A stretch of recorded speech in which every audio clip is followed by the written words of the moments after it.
Hello and welcome to another episode of my Battletech extended 3025 mod career. And I've got myself set up and ready to go straight into this mission. And if you remember from last time, we're just grinding our Capellan rep up again so that we can continue the hunt for the Peter Thug by taking missions against Marek. But unfortunately, most of the missions against House Marek come from the Capellans, and yeah, we can only do 3 skull missions for them at the moment, which sucks. So we've got to do this. It is a nice excuse for me to take out some medium mechs though for a change, and perhaps see some different mediums that we've never grabbed before, and also give my not so much used pilots a run, and new guy Emperor Krang as well, Halcyon, fairly recent addition. I'm going to take Catch because this is a Badlands biome, so it's really hot, and I want everybody, well, almost everybody, to have cool and vent, but Minobu doesn't have it, unfortunately. But what he does have is high spirits, which will come in handy all the same. So I'm going to go with this. Let's get launched. And we've got the just in case Hunchback there. Of course, the other guy that works on this mod with Harry. That mech is named in his honor.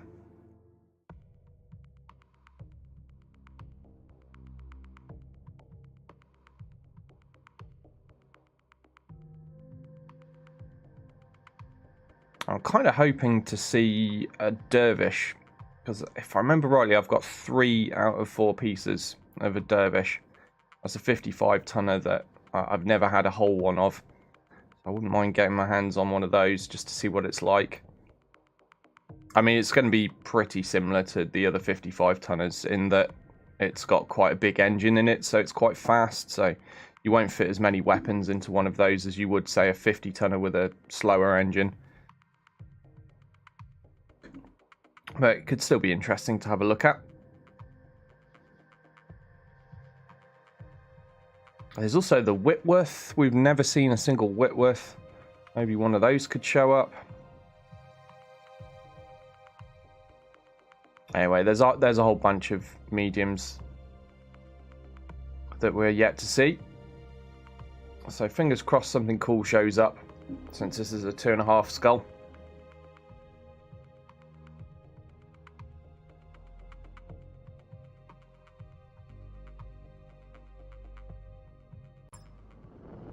Command interface initiated. Okay, let's have a look. The enemy is there. Where's all the good cover?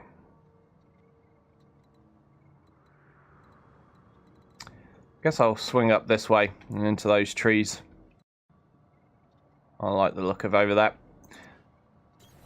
Move order received. On my way. On my way.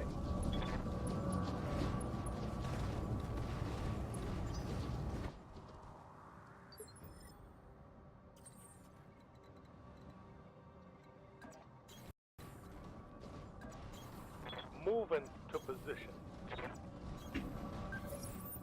We got company. Okay, so 50 tonner has shown up so far. Now then, do I want to do a vigilance sprint here? Yeah, let's give Minobu a bit of extra protection. On it. We don't want to be losing an AC-20 too early. Now, what is that one? It's a 4N. Well, that's at least packing an AC-10 if I remember rightly.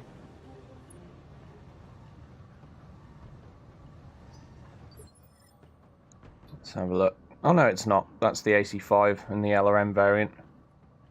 Okay, that's not too bad. Right, there's a 60 tonner back there as well. Waiting for orders. All I'm going to do this round is just sprint for a good position in these trees. Need something, Chief? I can get as many of them in it as I can. Not going to reach with this guy, am I?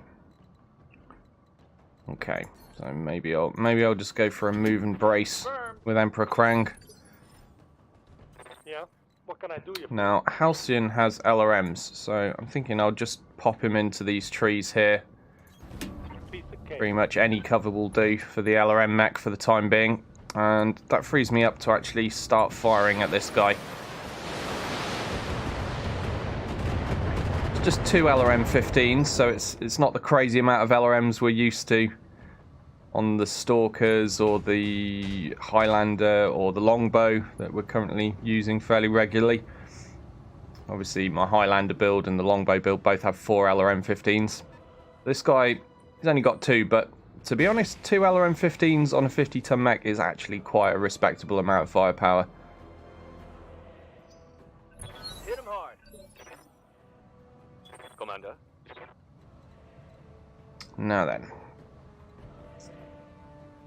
Could I just move up and see what that 60-tonner is as well? Yeah, let's do it. Let's do it. We're going to give him vigilance again. Keep him well protected. So, what have we got? An Ostrock 2C. Okay. There's a 65-tonner back there. Oh, wow. I was hoping for a lot of mediums. I'm getting 1 medium and so far 2 heavies in addition to that. Kind of intimidating. Taking the shot. It looks like we slammed the AC-20 round into a leg there. This guy not looking too stable now. So the combination of that AC-20's instability damage and also the LRM-15s. Yeah, his leg is in a very bad way, isn't it? And he's still unsteady even after that move. What's up, boss? Now, Standing by. can I get anyone that causes stability damage in range to actually knock him down? It's going to have to be the LRMs, isn't it? I'm going to move out of cover here. Nah, I'm not going to. I don't need to. Surely I've got enough indirect fire ability. Oh, that will do. We'll go here, actually. Moving out. So these are 90%, which is pretty good.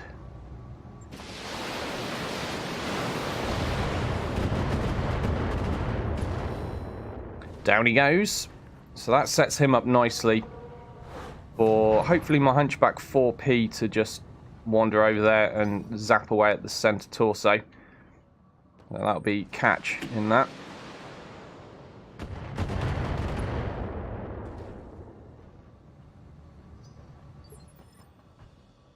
Good to go.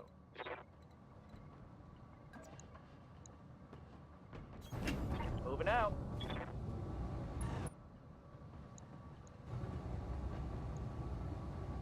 Okay, here we go. Some good zaps there. Unfortunately, we've destroyed the left leg and not the center torso, though. I think most of that hit CT. Yeah, 38 hit points remaining. Yes, Commander. Now, Emperor Krang can't get close enough to use his weaponry, so I'm just going to sprint him into the trees over here. Giving him a bit of evasion to work with in case anyone shoots at him. But I expect they'll probably be shooting at this Hunchback 4G. Which I'm fine with, because he's got 60% damage reduction right now.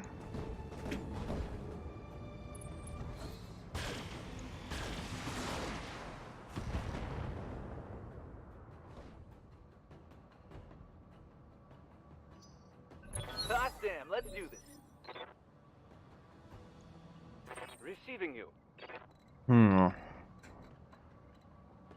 I have to try to take advantage of that guy while he's still down, so I am going to act in this initiative phase with Minnow Boot. I'm going to pop Vigilance again, keep that protection up, and yeah, we're going to shoot for this center torso.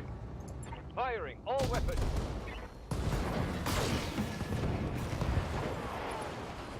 Okay, that's the Hunchback dealt with.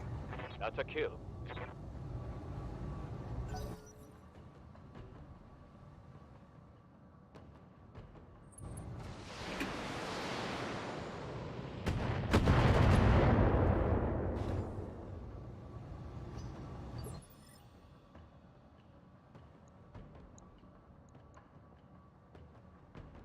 Receiving you.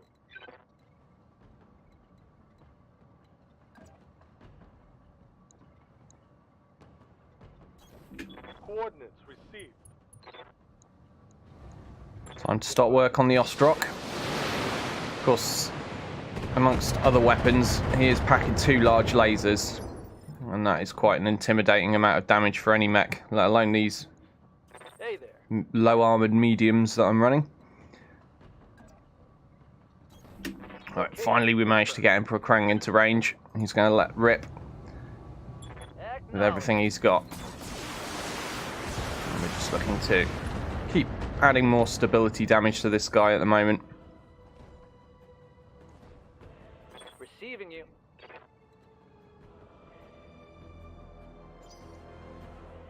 Ready for order. Not going to be able to knock him over this round though. Move into position. I think I might go for a precision strike with catch though. Hey Rylan, how you doing?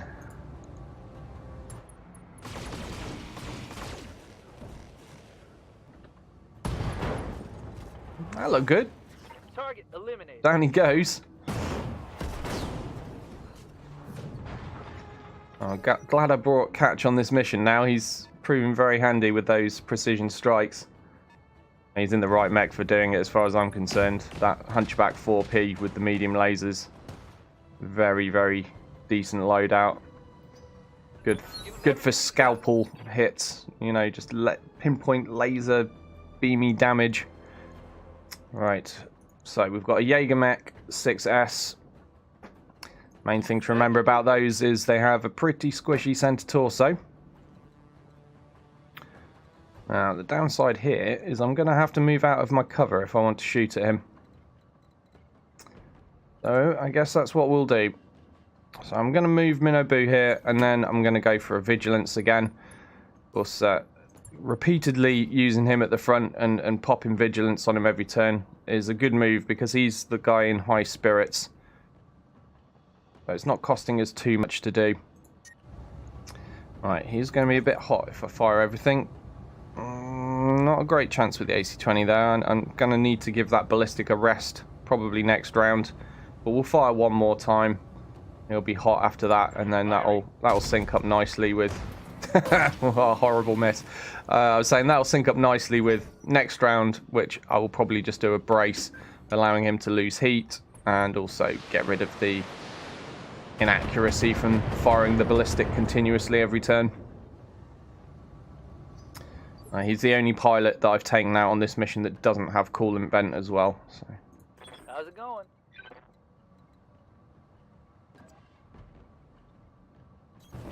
Roger. Hello, how you doing?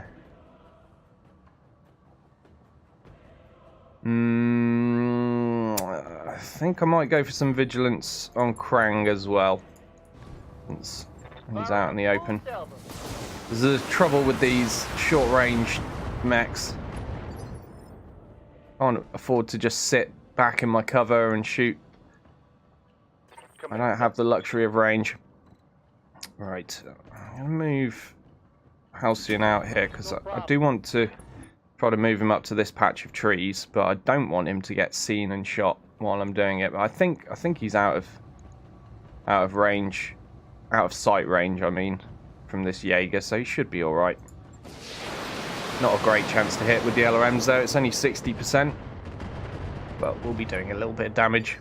And we've actually opened something up there. Yeah, side torso's open. Nice. Now, what am I going to do with catch? I don't have enough resolve for another brace, so I think I'll just sprint into these trees over here, which is going to be my new position. We'll be able to lose a bit of heat from this as well. Well, lose a lot of heat, actually. Remember that 4P variant, the build I have in it has an absolute ton of heat sinks. So it's just 7 medium lasers, and then fill the rest up with heat sinks. It actually ends up being pretty heat efficient, even in the hot environments. It's a good mech. Right, so we have a Jaeger mech to finish. What's his CT like? Okay. Standing by. Waiting I might go with Krang first. Let's put him there. On the move. We'll have a look at what this mech is. That's a Trebuchet 5J. Okay. I'm not particularly scared of him. This Jaeger mech is obviously way more of a threat, so we're going to focus on this guy and just get him wrecked first. Oh, nice. Managed to hit the head there. How's it going? Moving out.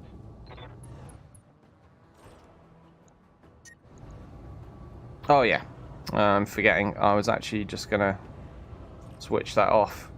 No, I'm just going to brace. Lose heat.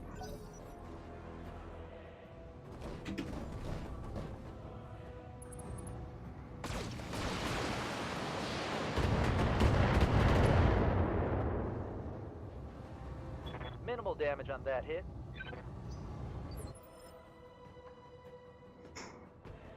Ready for orders.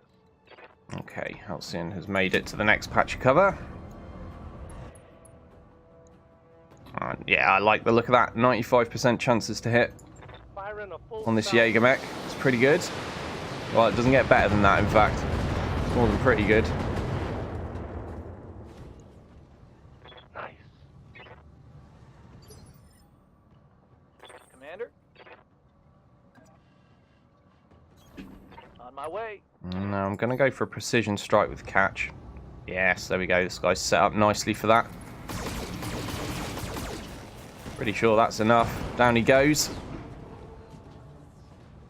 Got him. It's go time.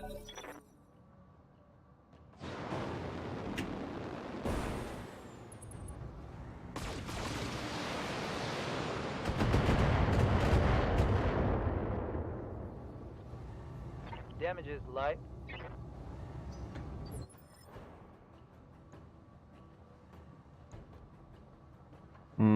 Yes, Commander. I can actually reach him from there. I'm not sure about the rest of my guys, though. I think they're out of range. Yeah, they are. So we're going to have to do some moving again. What I'll do is a couple of vigilance sprints. So Understood. Moving fast. send catch, and I'm going to send Minobu as well. Yes, boss.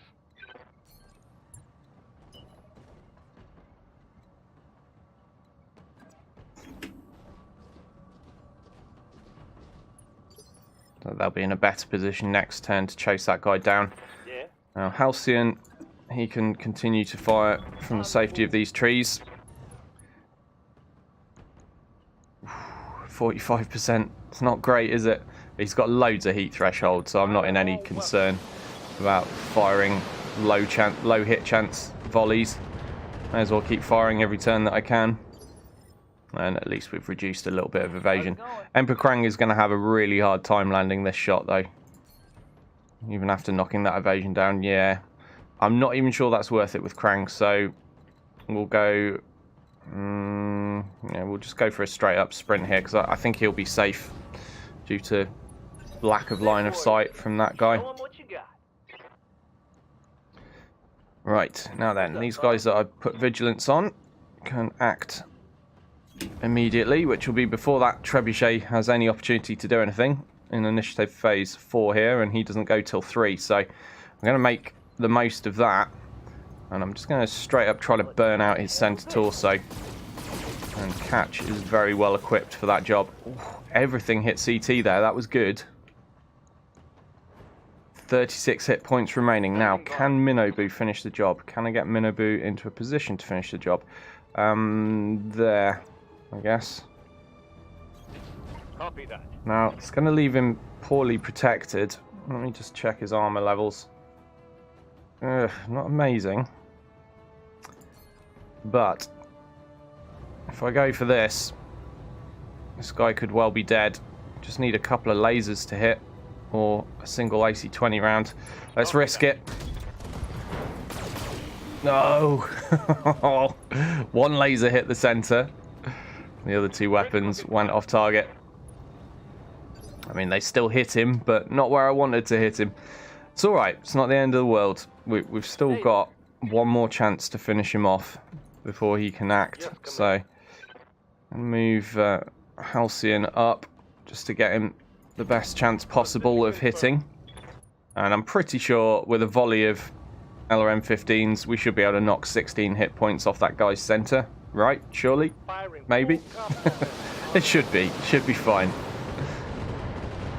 And perhaps we'll knock him down anyway, even if we don't kill him, which will knock him back in initiative phase. But there he goes. He's down. We'll take that. Mission success. And that was it. Oh, disappointment. I was hoping for a rare medium. We didn't get one.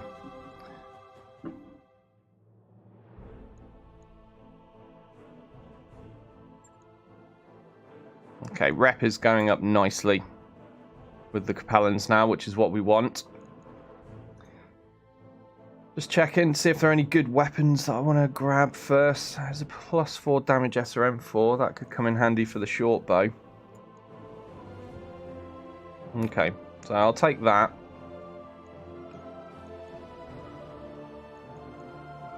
And then a piece of Hunchback 4N, I guess. There we go. So there's one more mission I'm going to do in this location. I'm not going to do the one for House Marek here because that's against the Capellans and that's counterproductive to what I'm trying to get here, which is rep with House Liao. But there is one more mission for House Liao here, so we'll do that before we move on. Now, it's a little bit higher difficulty than what we've just done, so might bring the heavies out for that one. I did have fun using the heavies again just yesterday. So it's a 3.5 skull. What's it? Oh, escort mission. Oh, not a massive fan of escort, but here we go. Let's do this.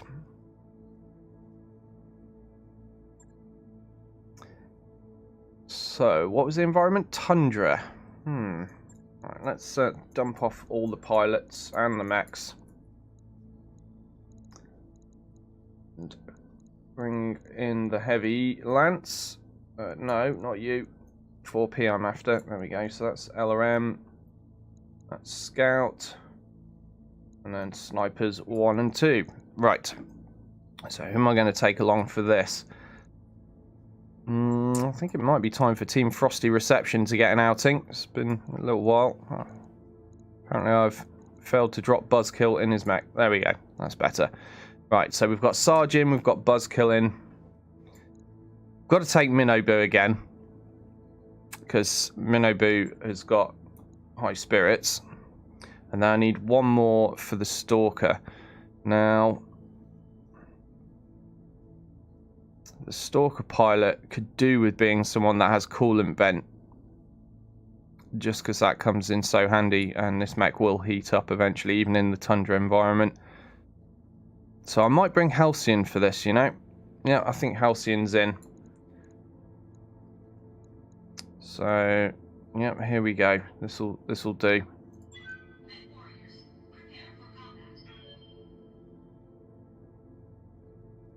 Ryland's asking, what do we hope to get from boosting our Liao rep? Yeah, so what's happened is, because I've been doing so many missions against Liao while I was over in Davian space, I've ended up tanking my rep for the Capellans.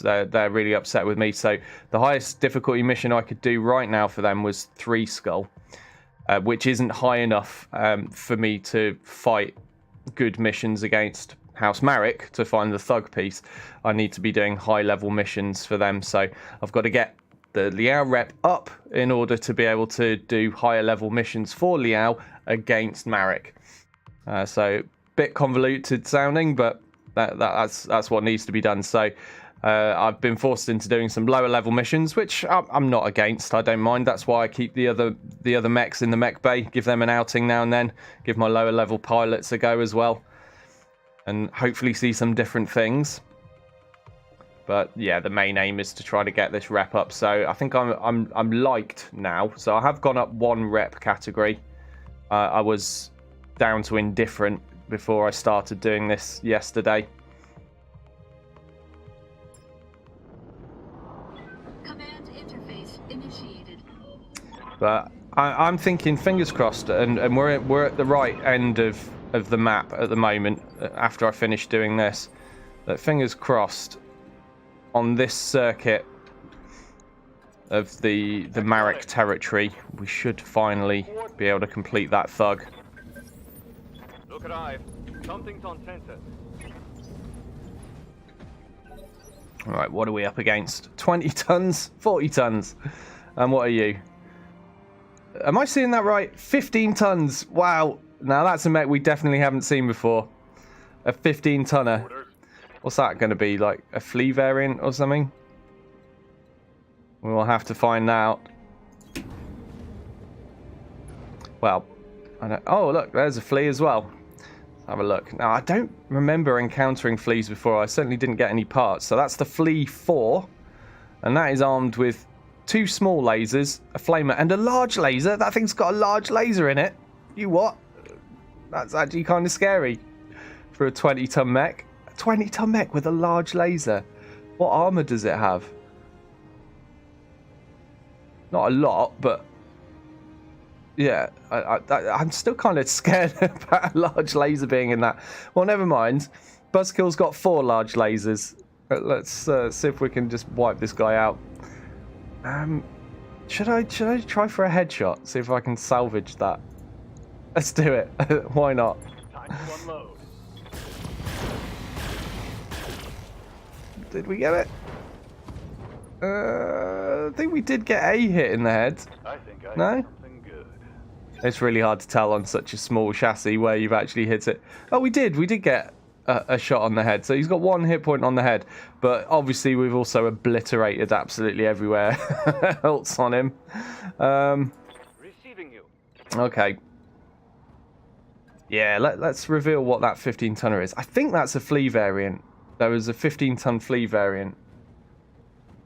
Yeah, I've no idea, Rylan. Yeah, what Rylan's saying, wow, how does it fit a large laser? I don't know. Like, maybe it's got no engine. Maybe it's just a turret. I have no idea. Now, what's this 15-tonner? That is a flea variant. Yeah, so that's the Flea 14. And this 15-ton mech probably shouldn't be surprised to see that it's just packing a single medium laser. And we've revealed another. Oh, there's a 35-tonner there. That might be something interesting. Maybe we're going to see a Jenner. Are we going to see a Jenner? Certainly hope so. But first things first, we've got a flea to wreck. I'm not going to be able to headshot this, so screw it. We'll just kill it. There it goes. Yeah, I know I didn't need to fire everything. But firing everything is fun. And I'm pretty sure we're over tonnage for this mission. It did say 3.5 skull, didn't it? But yeah, I think I've got a vague recollection last session of when my rep was still only at indifferent, pointing out that, yeah, it was going to allow me to do this mission, so it must be displaying wrong. So I think this is actually just a 3 skull mission. If I'd have remembered, I would have just brought the mediums. Because obviously this is this would have been easy even for the medium lance. I think we've got a little bit of overkill here. Sarge says sneeze on that 15-ton flea. Oh man, I've got to be able to hit it. So even with Sarge's gunnery skills, it's only 45% chance to hit this little thing, but we'll give it a go. Affirmative.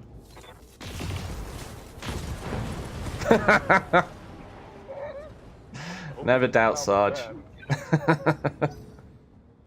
Downed him in 1. It's a fire starter, the 35-tonner. We've actually already encountered plenty of those fire starter Ks early on in the career, and I think we've owned more than one of them at some stage. Good to go. So there's only one thing to be done here. As it's the only target for Halcyon, we're going to rain some LRMs on it. Not great chances to hit, but we do have a lot of LRMs. So we're sure to do some damage to him.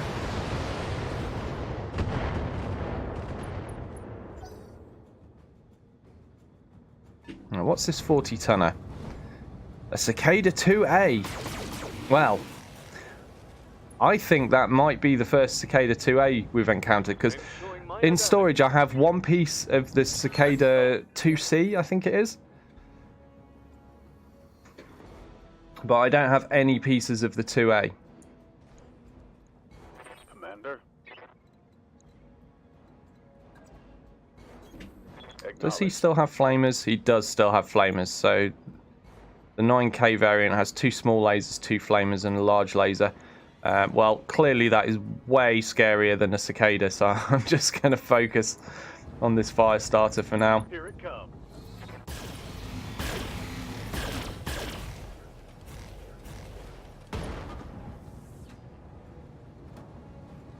Scored a critical hit.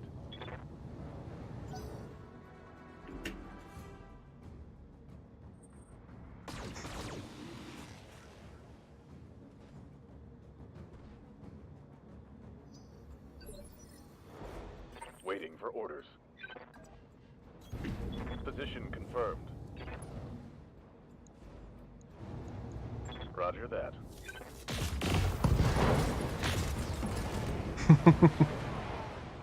I think Sarge just about destroyed every location of that mech with that volley. Right, cicada to kill. Receiving you. Guess we'll start with some LRMs. There we go. Heading out.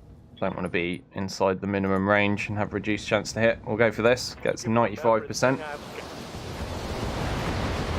I mean, probably died to this, maybe? I don't know. No, he hasn't died to it.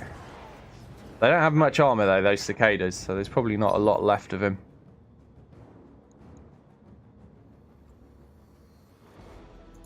Let's do this.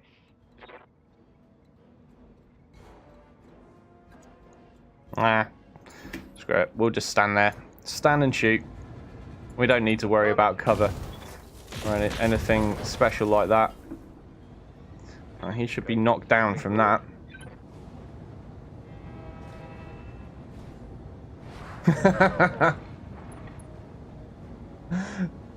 I assume you're talking about that flea, Sarge. I've just seen the comment from when Sarge was shooting at the flea, I think. He says, missed him, but the breeze from the near miss blew him up. Standing by.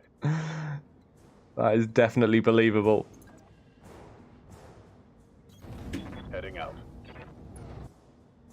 Alright, let's just finish this guy. It's over for you, Cicada. And I'm not worrying about salvaging much of him. I'm never going to use the Cicada. They are terrible. But I wouldn't mind one for the collection. One more for the kill. I am hoping to have one of everything. It's going to be a tall order. But I'll get one, let's say I'll get one of as many different things as I can get. On the move. Getting one of everything might be requiring far too many hours on the same campaign, but we'll No see. problem. On my way. Locking in coordinates. Got it. Okay, so I'm sending my LRM mech to go trigger the convoy. Everybody else I copy. just going to take an advanced position and get ready to deal with whatever we have to deal with. Although, if I remember rightly from this map, we've got a heck of a long run before there's any... I mean, there might be some... Oh, there are reinforcements here. That's cool. I'm fine with this.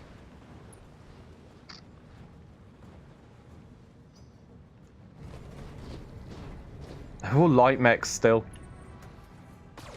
Most underpowered mission ever.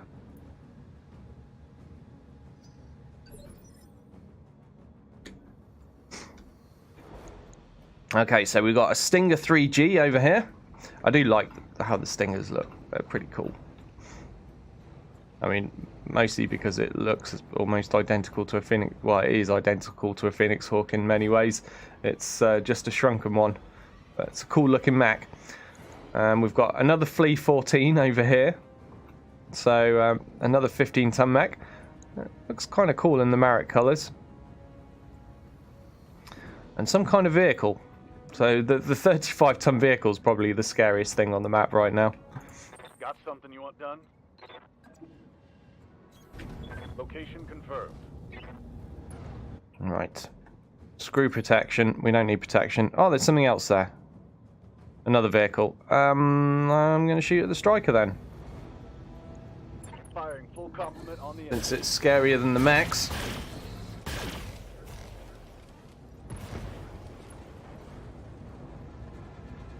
I mean, this doesn't even feel like a 3-skill mission. This is like a 1-skill mission or something. I don't know what's going on here, but they're just throwing the light brigade at us. Anyone knows their history knows how the charge of the light brigade went. The answer is not well. And it's not going to go well for these guys either. Armor's holding, Not against Commander. 4 heavies. Nothing to see here. Commander. Okay, so once again, we're going to prioritise nailing this vehicle. Firing all weapons.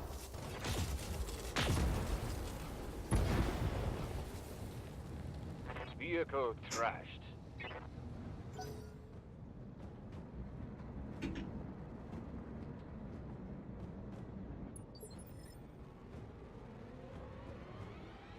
Ready for orders.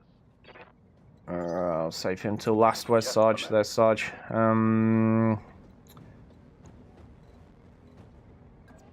That will do. Affirmative. I want to shoot the Stinger first, because a single medium laser on a flea is just not really a concern, is it? Well, nor's 2 medium lasers either, Locked really, on but with all weapons. go for the slightly bigger threat of the 2 non-threats. There he goes. Sarge is on form this mission. Everything he touches Orders. crumbles. Moving to position.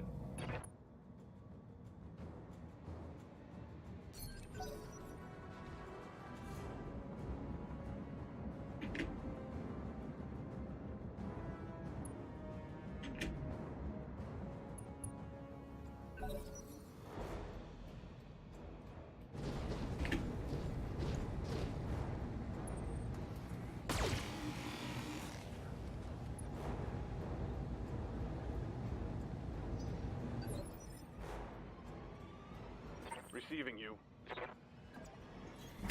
Roger that. Easy kill here for Buzzkill. Copy that.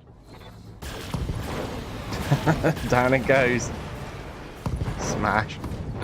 Man. 15-ton mech. Hostile removed. That's definitely the lightest thing in the game. It's probably the lightest mech possible, unless Sarge knows otherwise. Or maybe Rylan with his info books. But yeah, that's, man. At least you can't start off with one of those. That would be scary as hell. Something I can do. I mean, any pilot you put in one of those, that's just a death sentence, isn't it? Moving out. Okay, so unfortunately we've now got a lot of moving of the convoy until they get to here and trigger the next attack. And if there is another one, they usually spawn around, where am I? Around here-ish.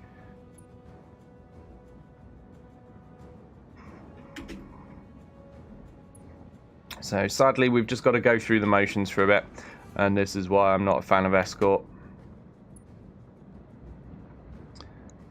What's that yellow cross showing up for?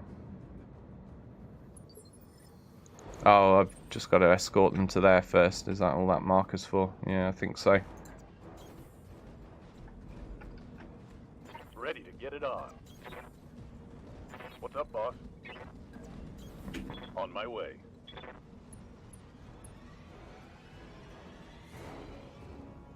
Ooh, Sarge noticed an error. He said, something screwy. That Stinger had 2 sets of 2 antennae. The Stinger only has 1 antenna, while the Wasp has 2 sets of 2. Ah. Perhaps whoever did that conversion either didn't know that fact or couldn't be bothered to try to erase the existing ones. Roger that. Hopefully one day we'll have a proper model for it. You know, one perhaps designed by the PGI artists. Roger. Got to give them their dues there. I do like how PGI rework the mech designs. That's what I'm trying to say. I think almost everything they've produced since they were making MWO looks cool. So they certainly look a lot better than the old 80s line drawing versions. It's not hard to beat that, is it? But yeah, I do like. I think Alex is the main guy, isn't he? I like his interpretation of almost everything, really, when it comes to the mechs. Moving out. There are so many more still to be designed. Hopefully one day they'll get through them all, and then they'll all end up in Battletech as well. Because obviously the two companies are sharing the asset designs, which is good. I like that that's happening. It makes the look and feel of the PC gaming Battletech world feel very unified. Good to go. And consistent, and I like that. It makes my brain happy. Ready for orders.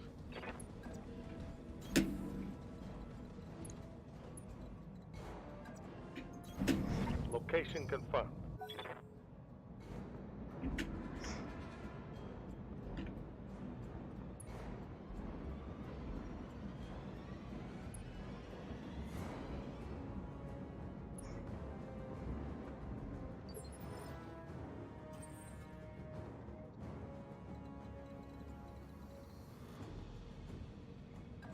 Okay, so I'm just setting those guys in position to be, you know, where I'm expecting any potential future reinforcements to come from. I'm pretty sure they're all over here somewhere. We've got that covered. And then Halcyon in the LRM Stalker at the back is just making sure to escort all of these vehicles to their destination. It's going to take a long time though. Not impressed with how many turns we have to spend just watching this convoy move with nothing to fight.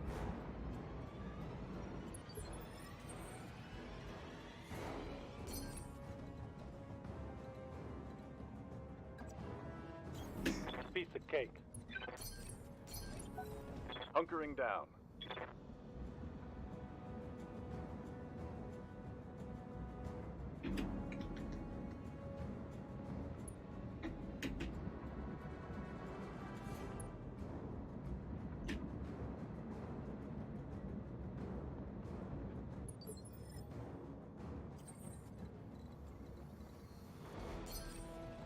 Bracing for impact. On the move. I'll just wait here. As good a spot as any.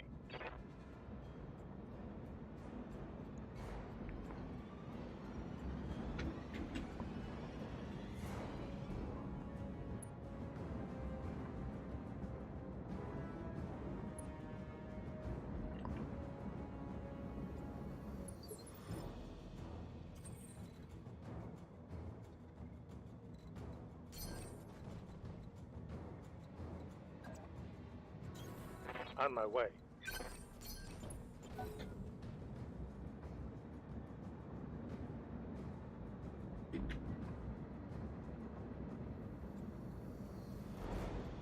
Man, if I didn't need the rep, I would not be doing this escort mission right now. I apologise for how uninteresting this phase of the fight is. It's not even a fight, is it? Right. Cooling off for a while. Consider it done. I'm really surprised with the fact that it just threw 2 light lancers at us, though. I mean, even if the display is wrong and this isn't 3.5 skull and it's only a 3 skull, that's still way too easy for a 3 skull. I mean, sure, there'll be a 3rd lance for us to fight, but again, that Right here. unless that's got some heavies in or something like that, this mission was way too easy. Taking a protective stance. Oh, finally. Things to fight. Yay. Hold this position until the package is underway. Ah, one's appeared over there. Okay, so I've got these covered. Cool. Right, a couple of mediums. Hunchback 4H and the Hunchback 4P. 4H is the AC-10 variant. 4P, we all know that one. Laser spam. And whatever that is, I'm not sure.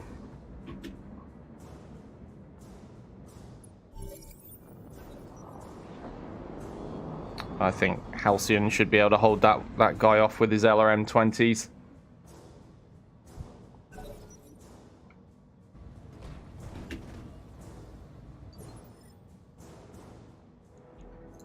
Yes, Commander.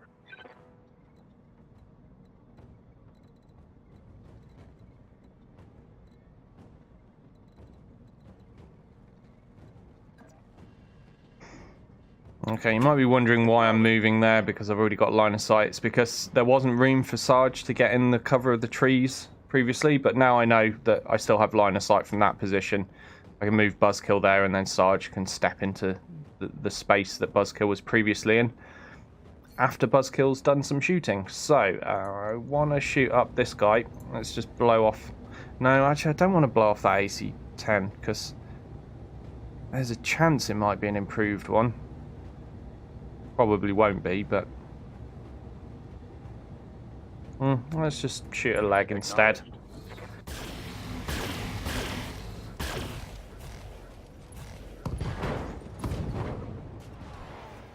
Down he goes. Because I'm still looking for improved AC-10s. I actually think I've only got one or two that have got improved damage. I've got one that's a 65 damage, one that's a 70 damage, and that might actually be it for the AC-10s.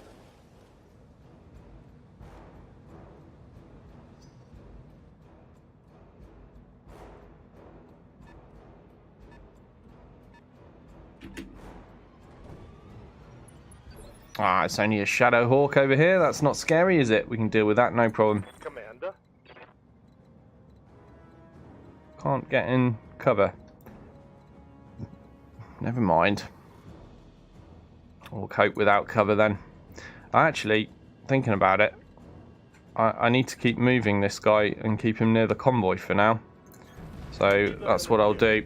If I just stand still, I think the convoy will end up not moving onto the pad, and I at least want to get the full bonus. Fear that that guy might not have moved if I'd have stayed put. So we'll do that. Okay, so while this guy is down, what should we do? I want to go for CT. I want to kill this guy, but preferably without blowing away the AC-10, which is in his right torso.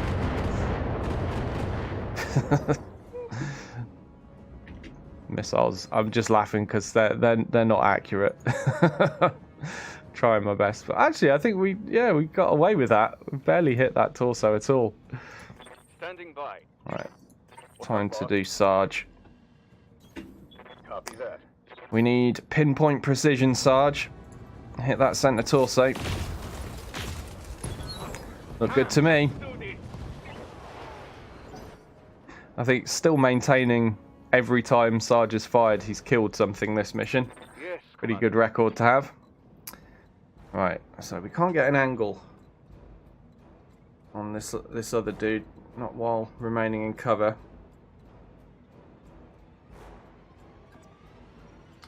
So I guess we'll move out of cover and pop vigilance for a bit of protection instead.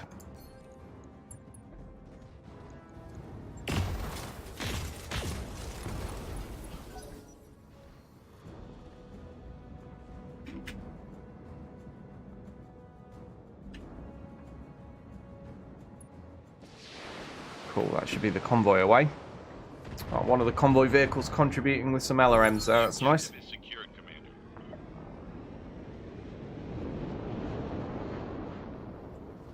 Commander.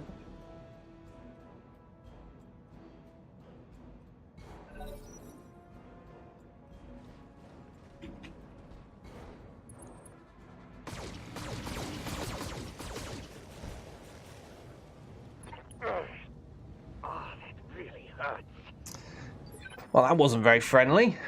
He's shooting Minnow Boo in the cockpit. Still plenty of armor left there, though. Receiving you. Pretty sure he'll survive. Right, that's annoying. Let's do this.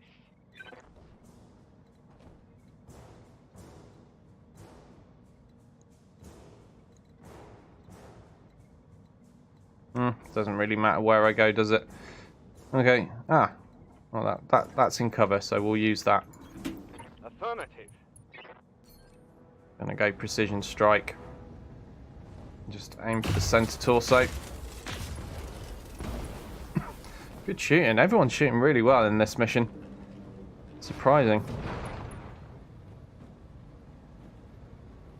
Yeah, at least it wasn't an AC-20, says Sarge. That's damn right.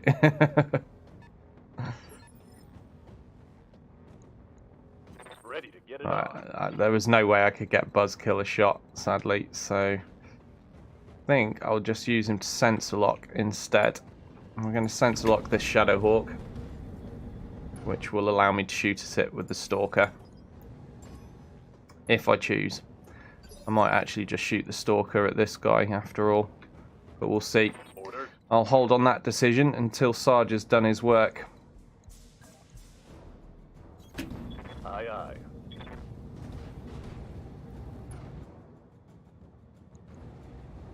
So we're going to aim for centre torso. Salvo. And another mech dead. Done. Sarge is cleaning up this mission. Right, so now I'm definitely glad I did sensor lock this What Shadowhawk, can I do you for? because that means Halcyon actually has a target to shoot at. Firing a full salvo.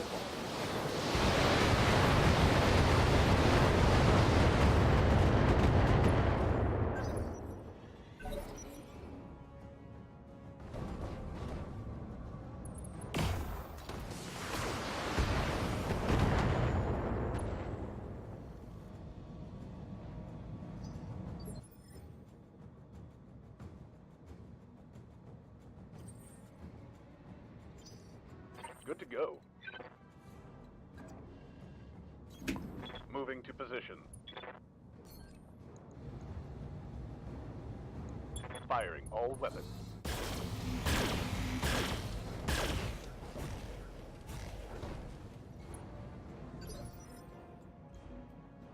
What's up, Commander?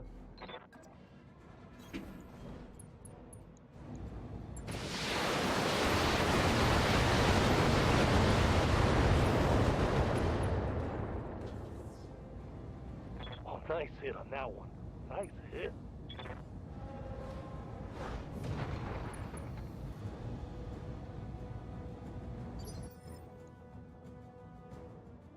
Got something you want done? Oh, are you kidding me?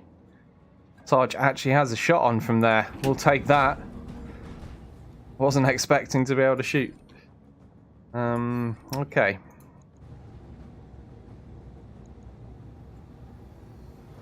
Tall order, but it is possible to get a kill here. Sweet. He's done it. One left target. I've actually lost count of Sarge's kills this mission. But I think he's going to have more than anyone else. By a long shot. Sarge going for the Warriors quote there. Shadowhawk, come out and play. He didn't play too good, did he? Oh, wow, look at that. Okay, Sarge with 6 kills. Absolutely cleaning up that mission. So Minobu will be out for 12 days with an injury. Could have been worse. Actually, still only got 4 hit points as a pilot. Need to improve his guts at some stage, don't I? But yeah, that was too easy. Even if that was a 3 skull, that definitely didn't feel like it. Oh, all these parts, right. Look for AC-10 first. No, it's just a standard AC-10.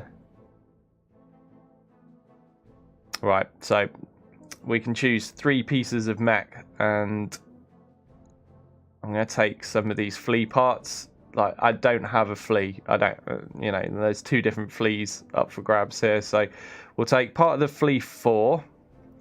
What does that have? 1 energy slot and 5 support slots. That's not bad, actually. You can make that into a reasonable backstabber. Put machine guns or small lasers in it. It's not bad for a 20-tonner. We'll take 1 piece of that. And then the other one will take 2 pieces of the Flea 14, I think. The 15-ton mech. That has 2 energy hardpoints and 3 support. I suppose I should read the text, shouldn't I? Because this is the first time we've encountered these. So, this says, an original Flea model, the FLE-4 is built on a standard chassis and has a maximum speed of 97.2 kph. The mech was armed with a large laser, allowing it to attempt to keep any heavier mechs at a standoff range if they attempted to engage. The mech carries 2 small lasers for close-in work, as well as a flamer for anti-infantry purposes. However, its paltry 2 tons of armour led to the mech's discontinuation. Yeah, who wants to pilot that? And then we've got the Flea 14, And that says, entering production in 2519, the FLE-14 Flea, sorry, the FL-14 Flea, FLE-14 Flea, I can't read apparently, was an attempt to create an ultralight battle mech. Ultralight, too right, yeah. Weighing a mere 15 tons, it could arguably be regarded as a different mech design than the true Flea. It was capable of a maximum ground speed of nearly 150 kilometers an hour with a 120 meter jump capability. Its weapons and armor, however, are very light. Only 1 ton of armor protected the unit, and the single medium laser mounted in the right arm was barely enough to make it a viable battlefield unit. Yeah, it's probably more suited to herding cows or something like that. Or space cows. I don't know what they have in this lore. What do they have cows? Who knows? Right. Yeah. So we're taking a mighty haul of 3 pieces of Flea, 2 of the FLE-14 and 1 of the FLE-4. What else did we get? Firestar K and some trash.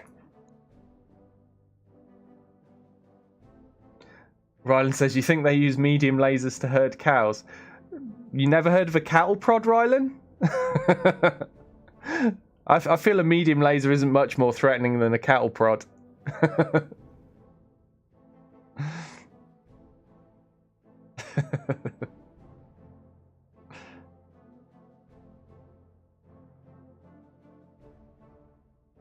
Well, no, I'm pretty sure you don't need a Flea or a medium laser to herd cows. When I was growing up, it was pretty simple. You just kind of stick your arms out and go, move, go that way. Just wave at them a bit, and that worked. Does the job.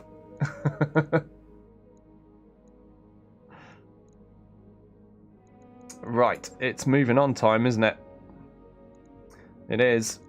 Let me have a look. See the state of rep. We're liked, so we can do 4 skulls. Now, are 4 skull missions high enough for us to encounter the thug? They possibly are. Yeah, it's high time I bought this last upgrade, by the way. We've been putting it off because it's 2.7 mil. But finally, my finances are actually looking healthy. So we're going to get that done, and that is the final upgrade to the Argo. Also is going to up my financial costs, but never mind. Right, let's go to the star map, see where we're going to go. Maybe not there.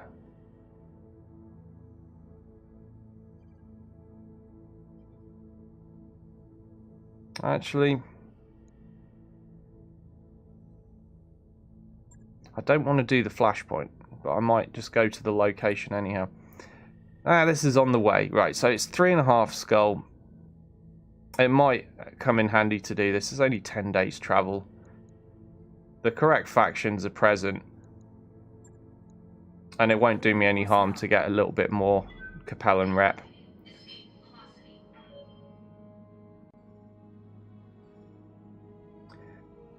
Oh yeah, we got the 0 grav pull, Rylan.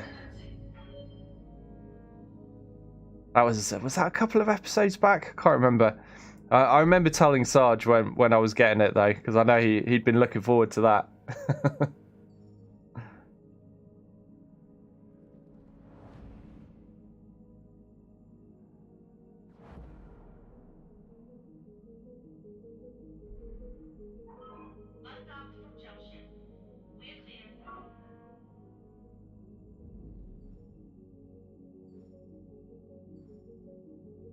Ready to go over financials whenever you are.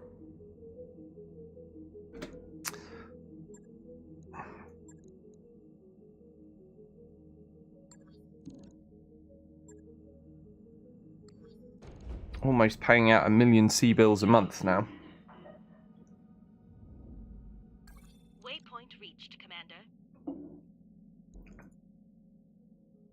This is one of the most expensive setups that I've gone with, and it is because I have so many pilots. But we're coping. We're doing fine, aren't we? We haven't gone bankrupt yet. Let's see what missions are available here.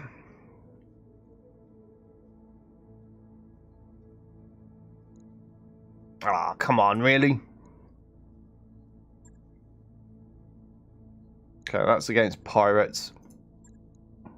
That's against Marek. This is for Marek. Against the planetary government. Yeah, I'll do that, because obviously taking loads of missions, as I will be soon, against the Free Worlds League is going to upset them greatly, so it won't do me any harm to have a bit more rep for them. But I think I'm probably going to just ignore these other two contracts. Yeah, I can't imagine anything good coming of that. And this one, it's only going to drop Marek rep for no real gain, because it's only a 3-skull mission, so I don't think I'm going to encounter a thug doing that, am I? Even if it is an assassinate, I still don't think an assault mech's going to show up for 3 skulls. So yeah, we'll do this and then we'll move on. Already had my eye on the next location. This one should be fairly quick. So let's hope this is actually a true 3-skull, but in the name of brevity, I'm going to keep things as they are in terms of the mechs. Just swap in some pilots that suit the hot environment a bit better. And we'll get Alto in. We've got Halcyon in.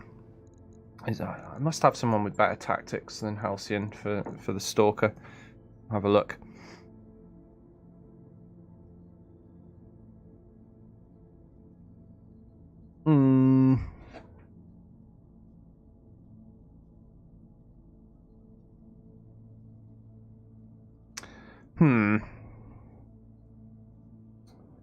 I don't know. We'll take Emperor Krang then. He's going to struggle to hit anything, and he doesn't have cool invent yet. And we'll take Shell. Oh, this is quite a ragtag bunch here. Not a single veteran amongst them. But I do have 3 out of 4 with cool invent, which will come in handy for this environment. All right, let's go with this. I must remember to check out Pilot XP afterwards, because Emperor Krang, I think he's been on 2 or 3 missions since I last looked at his status, so he's almost certainly going to be able to level something up. I'm hoping to take coolant vent with him. That's going to come in handy.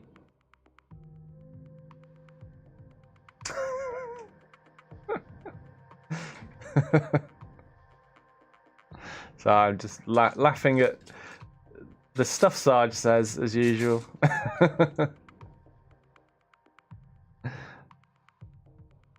He's not born of the politically correct era.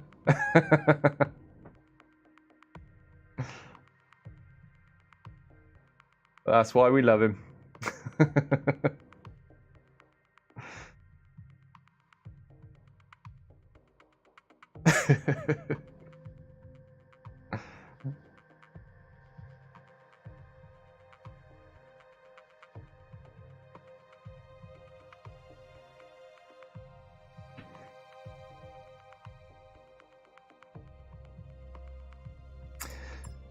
Here we go. So we've got Halcyon, Shell, Alto, and Emperor Krang.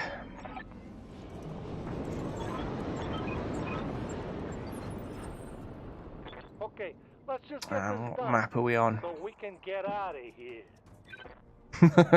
I forgot Halcyon got given the Jersey Boy voice, didn't he?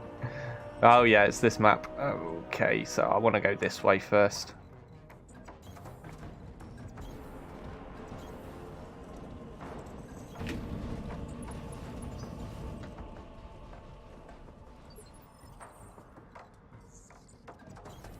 Moving out. On the move. Yes, Commander. Affirmative. What do we got? Oh, it's unknown. Ready for orders.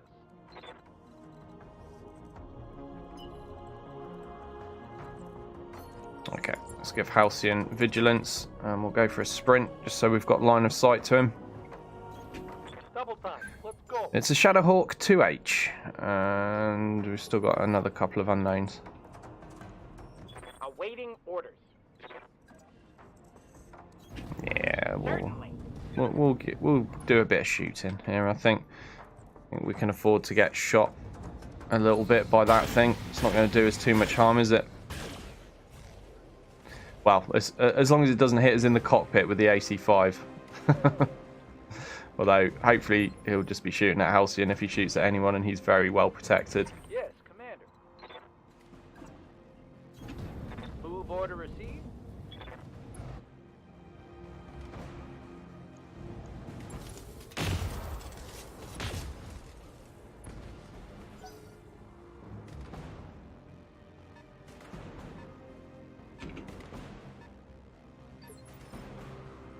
Yes, Commander.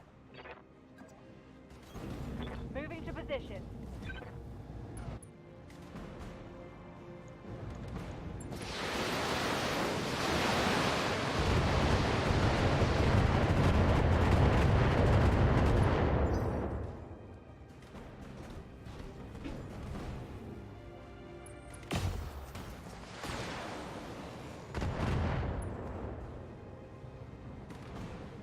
Damage minimal.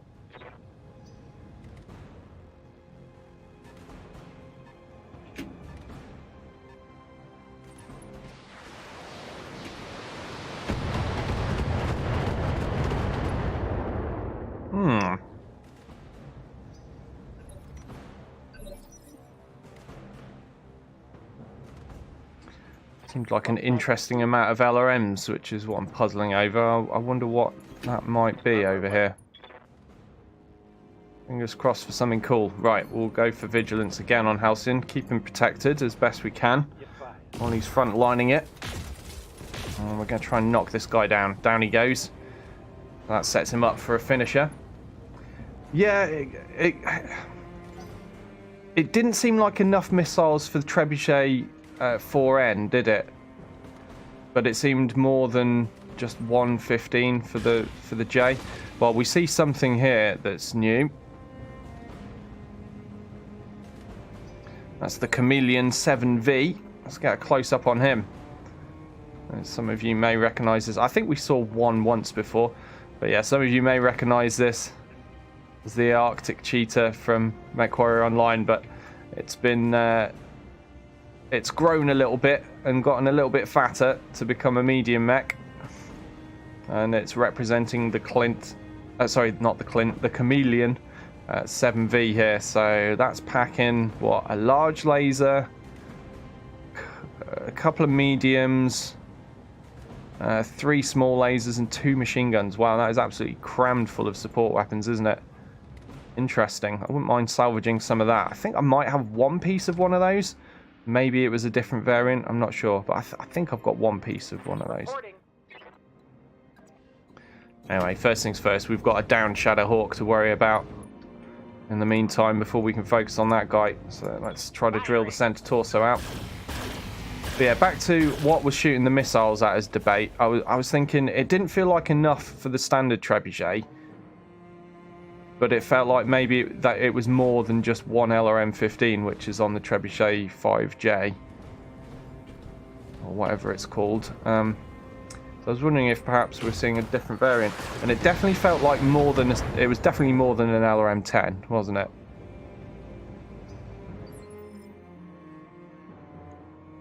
Hey there.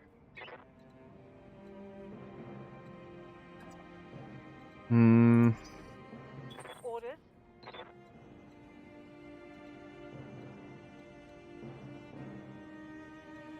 I think here I'll just use range as shells protection.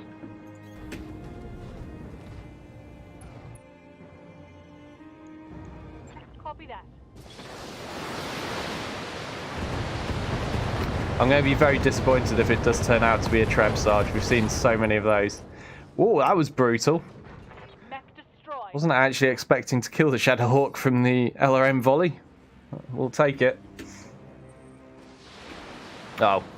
And what was I saying about using range as the protection for the Stalker? Apparently they still see it. And Shell's getting shot at. There's something over that way. What's up, boss? No, we don't want to get too close to that guy, do we? We have a really hard time trying to hit him with Krang here. Yeah, 40% and 2 45s. Not great. And we're going to overheat if we fire everything. Let's try that. 2 whiffs. All we do is remove a little bit of evasion.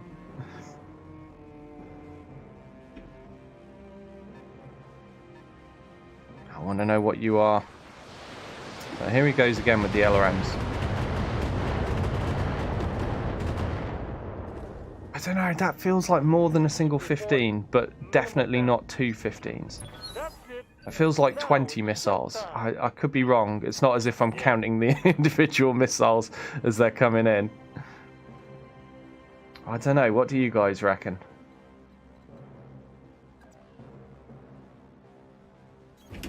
Move order received. Right, let's get more vigilance for Halcyon. I guess. I think I'll go for a coolant vent here. I'm shooting this guy in the side, so what I'm actually hoping with this one is if I'm lucky enough, I'll just try and take the legs off and have a couple of pieces be salvageable. It won't be enough to complete a whole one, but it'll be close. I think I have 1 piece of one of these already, as I said. Now, sadly, Emperor Krang doesn't have coolant vent, so I'm just going to have to continue firing 2 weapons, because, yeah, the second PPC takes me way over the heat threshold. Reporting critical hit.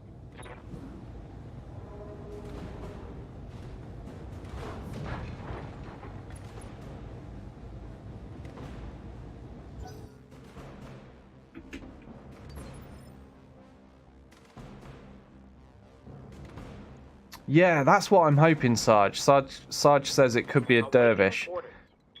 Yeah, like packing 2 LRM-10s, something like that. I really would be happy if it was, because we've got 3 out of 4 parts of a dervish. I'd love to complete one. Still, I can't even see its tonnage yet, because these pilots aren't high enough level to be able to show me that. Alright, let's try and blow this leg off. It'll be a bit of a challenge for Alto's gunnery skills. We blow off the left torso instead. The pilot injury. Reporting critical hit.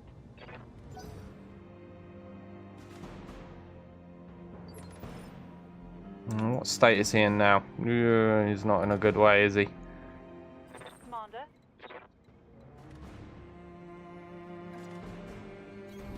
Affirmative.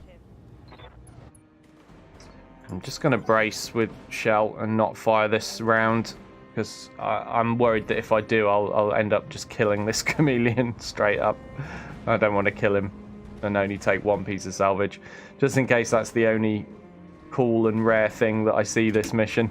Oh, he's out of here. He's had enough. Hot damn. Let's do it. He's taking his ball and he's running home. What's up, Commander? He doesn't want to play anymore. Right, what am I going to do with Halcyon? Let's finally get a view and solve the mystery of what that mech is over there. Let's get some vigilance going as well. It's an archer? What? Are you seeing this, Sarge? It must have just been firing a single LRM-20 at us each turn to keep control of its heat. It definitely wasn't firing 2, was it? So it was 20 missiles. I was at least right about that, but it wasn't putting out its maximum firepower, because it definitely wasn't 40. I mean, we know what 40 missiles looks like by now. The amount of archers and stalkers with 2 LRM-20s we've met. How bizarre. I guess it's because of the environment. He was trying to keep his heat down, and he's just firing 1 LRM-20 at a time. But yeah, that threw me. Okay, well, all attention is now on this archer, as we know how deadly they can be. That was strange, wasn't it, Rylan? Yeah. I bet now he sees us, he's going to start firing with everything.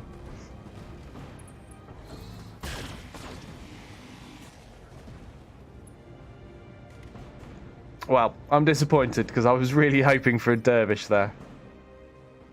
Or maybe even the bombardier. We never did get a whole bombardier either, did we? That could have also been cool.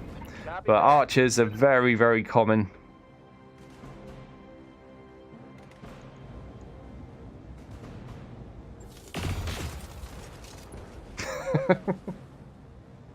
I don't think Emperor Krang's hit anything so far this mission. Just removing evasion pips for everyone else.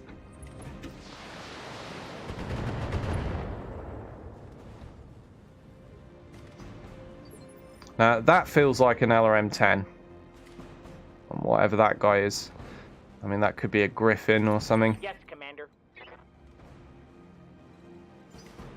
Orders.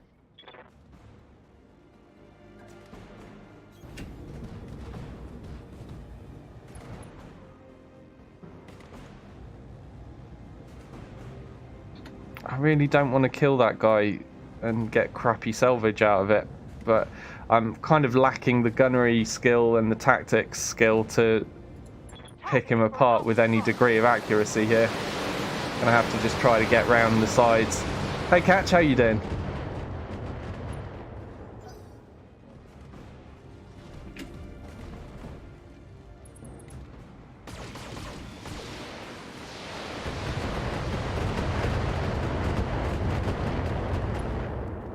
I've got the rookies out on Mech Safari, discovering new and interesting low-level stuff at the minute. We've seen a chameleon here that I really, really want to salvage. Reporting. Right, how's Alto's skills? I don't think his are very good on tactics either, are they? Let's see. Yeah, no, it's pretty awful actually.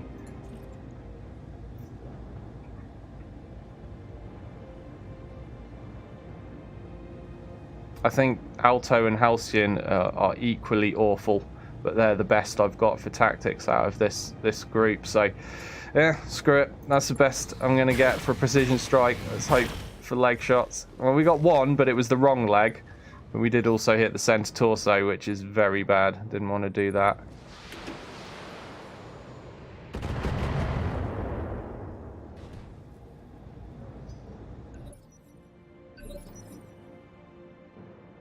But I'm going to keep moving Halcyon, and yeah, no, yes, there gets me into the side arc on the chameleon. Position confirmed. Let's have a look. What are you? Still unknown. Still unknown. Okay. Man, you get used to being able to see the tonnage of the mechs while they're red blips, don't you? And then when that's taken away, it's like, what? What? I'm not allowed to know? What is this shit? Right. I'm going to go for a precision strike as well as shooting from the side angle here. And aim for that leg. Come on, hit the legs. Hit nothing but legs. I think he did hit 4 critical hits. both shots. So the right leg is gone. And the left leg is almost gone as well. Let's just check that out. So 20 hit points. Nice. Oh, a quick draw that turned out to be in the end. I thought that was going to be a Griffin. Coming from over here. Now, where did he get to? There he is. But it's a quick draw. As you can see, it was an LRM-10 he was firing. So I at least got the missile numbers right. That's the 4H. Okay. I believe that's a variant that got added. That comes in the Battletech Extended 3025 mod. But its loadout is no different to one of the other existing quick draws in the game. Which one am I trying to think of? The 4G. What's it called? It's not the one with A in it because that has extra lasers. It's the other one. I think it's the G variant. So that actually has the same weapon loadout as it in lore, but I think in the actual tabletop the difference between the two is something about lasers in the back or the legs or something like that. I forget now, but there is a difference in tabletop, but because of the way this game works they actually end up being equipped identically. Right, where are we gonna go? I think I'm gonna try to delicately burn off that remaining leg with Alto. So 20 hit points on the leg. I'm just going to go for a single laser. Hold on. No, go for the one that has the best chance to hit. That's a good start. Right, single laser. And really just pray he doesn't hit the center torso. Come on, Alto, don't let the side down. Hey, we got it. Both legs destroyed. Okay, so I can get 2 pieces of that chameleon to add to what I think is already 1 piece in storage. Gets us ever closer to completing one of those. 4G, yes, so that's the one. So you'll see in a moment. So that quick draw 4G has got the same loadout as the quick draw 4H. But that's because there aren't rear-facing weapons in this game. I think it's something along those lines.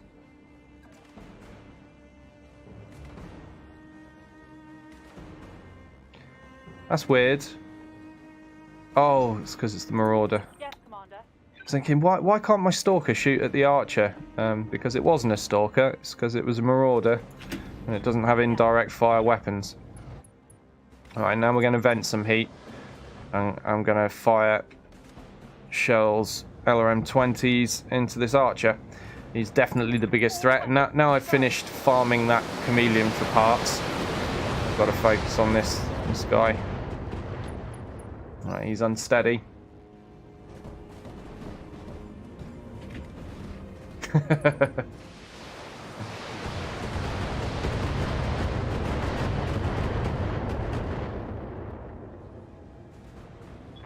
Yeah, no, everyone's fine, Catch. They're not wounded. I'm just giving the rookies an outing since we're doing some lower level missions at the moment. I think I actually did use you in, was it the last mission or the one before that? Yeah, the one before that. The first mission I did of today's stream, you were piloting a Hunchback 4P, I think, and laser beaming center torsos out. Emperor Krang has got a terrible chance to hit here. I'll just fire a single AC5. No, in fact, I won't fire anything at all. I'll just use this as a chance to brace and lose heat. Not even worth it at 35%, is it?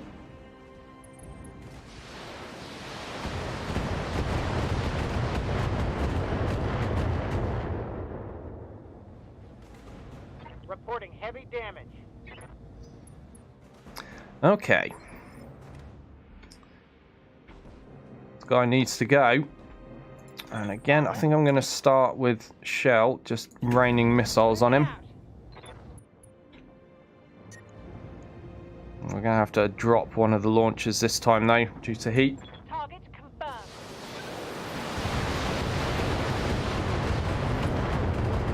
confirmed. Catch says, nice. I understand that you need to practice winning with lesser personnel ahead of your next Blythe stream. Yeah, we got promoted last night, didn't we? League champions. Oh, crap. Oh, no. Oh, no. I'm 100% certain that Orion has very, very, very low back armor. Oh, that was dangerous. Let me just have a look. Yeah, 25 at max on the side torsos and 35 on the rear center. Flanking quick draw is a little bit dangerous. In fact, Halcyon's surrounded in so many ways here. This is terrible. What if I put my back against that wall? Is that going to do the job? It means not being in cover. What about sprinting? Is that going to do me any good? No, it's all bad. Oh no! Don't kill Halcyon. Not like this.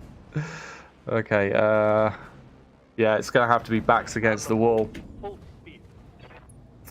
And what did I do there? I just sprinted that, didn't I, instead of moving it? Because I was checking sprint last. Oh dear. Well, at least I think he's back safe for now. Reporting. Major armor loss. R.I.P. Halcyon. Maybe. We'll see. See if I can offer a distraction up. Oh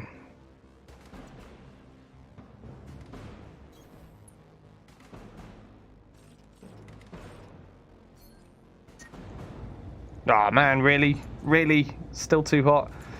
Come on, Alto. We need this. Burn that center out. Oh, he's got two. That's good. It's a good start. Scored a critical hit. But we really need to get this flanking quick draw taken out. No offense to Emperor Crank here, but I'm not really banking on his gunnery skill being enough to finish the job here. But we've got no resolve anyway. We're just going to have to rely on blind luck, and let's hope I get 2 hits on the center torso of this quick draw. It's not happening, is it? The odds of that are not high enough. But we can hope. No, didn't get it. Time.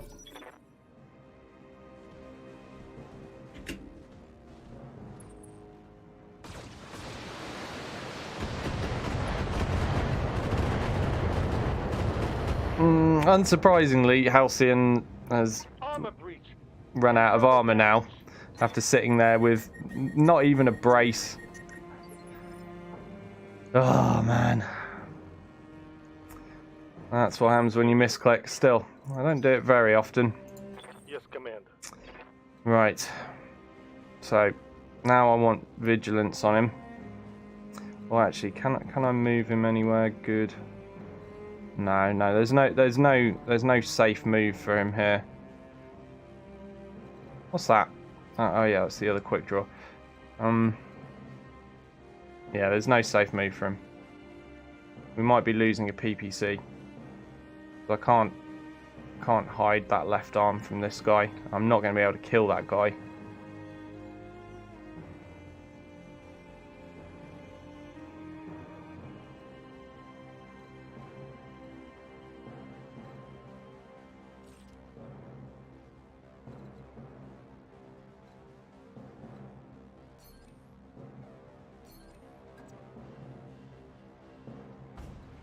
No, there's not a lot I can afford to do here.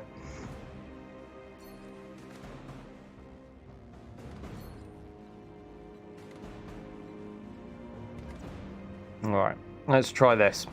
I'm going to shuffle this way a little bit. I still don't think anyone can get behind me. Well, they could if they jumped jet up there, but I think they're a little bit too far away to achieve that. I'm going to go Vigilance for the extra protection, because he needs it. Then I'm actually going to try for a Precision Strike. Oh, no, I'm going to vent heat first. And I'm not going to go for a Precision Strike because I need to save that actually for shooting at that quick draw with someone else. So we'll just go for a normal shot on this guy. Well, what am I thinking? He's shut himself down. I didn't even realise. I wouldn't have needed the Precision Strike anyhow because he's shut down. Okay, let's shoot a side torso off. This reduces LRM 20 ability. That'll do. That's a critical hit.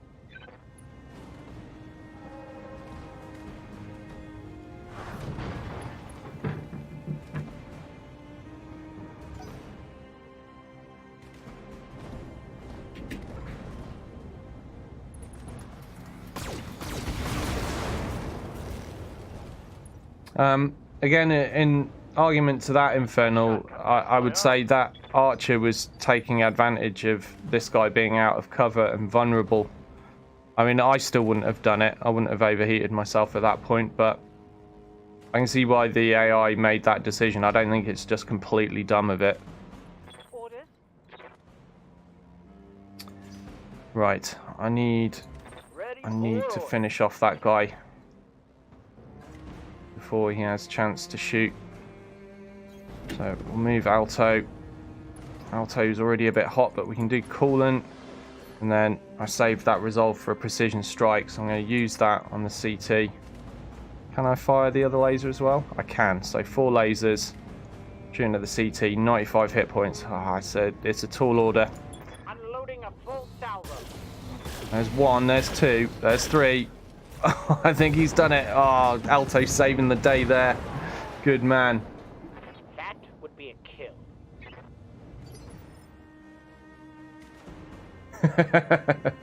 What pudding have you got, Infernal? I want pudding now.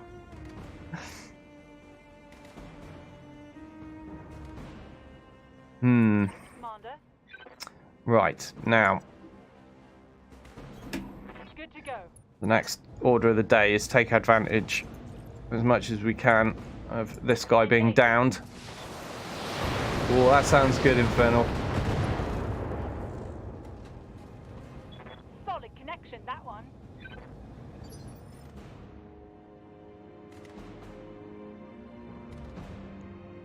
How's it going? I copy. Okay, and Emperor Krang. Switch that off. Shoot the center torso. Come on, finish this guy. Oh, really? Really? That bad? Ah. What's he got left? 13 hit points on the center. Ah, man. Is he? Oh, he's actually out of LRM-20 ammo. So we destroyed one of the LRM-20s, but the other one's still going. Oh no, hold on. That's confusing. I guess it's destroyed. He's still got ammo, but it's showing up as being destroyed. Fair enough. I must have missed that. But I guess we destroyed it. Now then.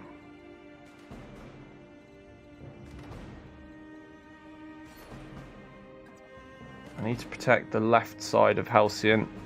Maybe we can get away with not losing that PPC. It's unlikely. I'll keep popping vigilance. I'm concerned this quick draw is going to just come punch me in the face soon, though. But there's not a lot I can do about it. I can't get far away from him. No, not good.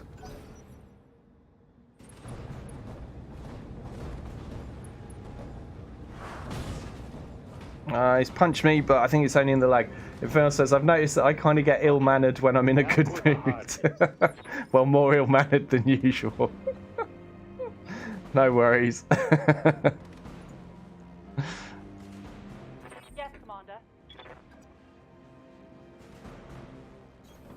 Roger that.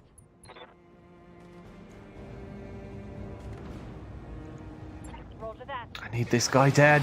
I need him dead now. There we go. Good. Didn't want him to get up and have a shot. Left target.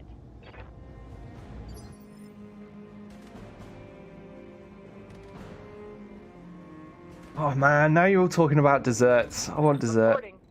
It's much better than the testicle conversation. Oh, Infernal, you missed that. You weren't even here for that, were you? A couple of streams ago, there was a whole conversation about revolting foods.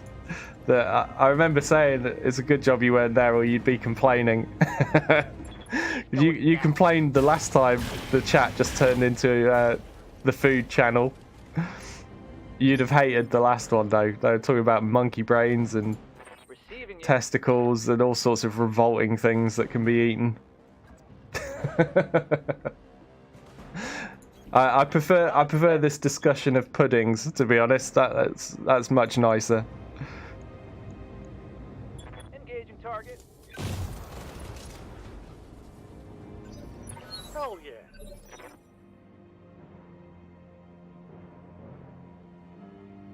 Oh yeah, the Sarge says, "Are we doing the food channel again?" And Catch says, "Please no." Catch was definitely here for that last conversation then. If he's reacting like that. What can I do here? Let's just see the state of this guy. Actually looking pretty healthy, considering. Well, I've got to keep protecting the rear and the left as best I can.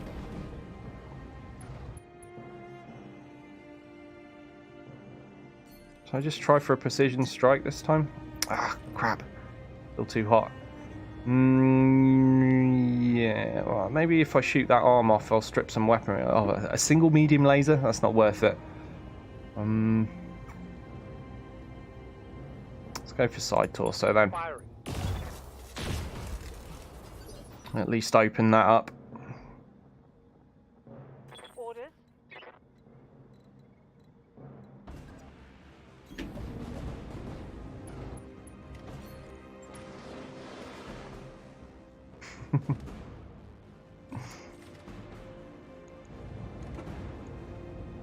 Giving them everything I've got.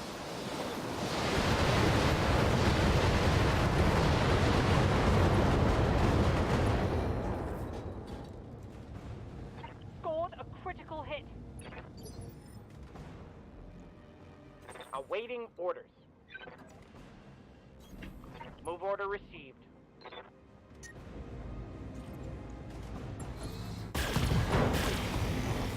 Okay, we got the left leg and the left torso knocking him down, which is nice. I don't want him punching this Orion anymore. Hit. The Orion's already in a bad way. Squid ink ice cream. That sounds horrible. Is it also just black ice cream? Yes, Commander. Does squid ink even have a flavour?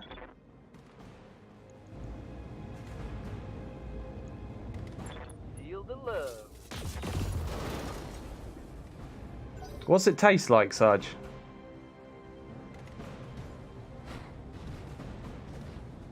It tastes like drowning, says Catch.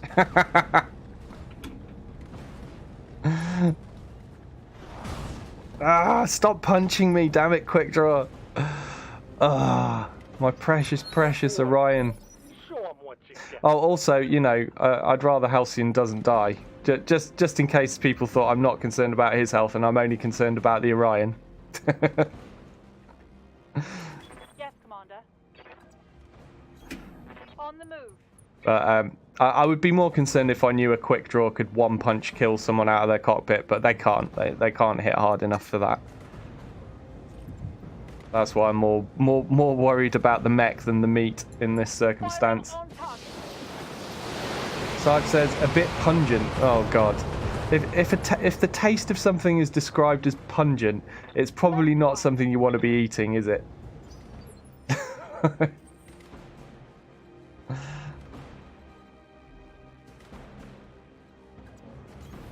Okay, I'm on it.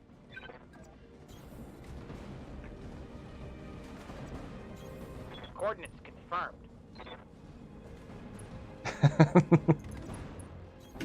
Move into position. What are you trying to say, Catch?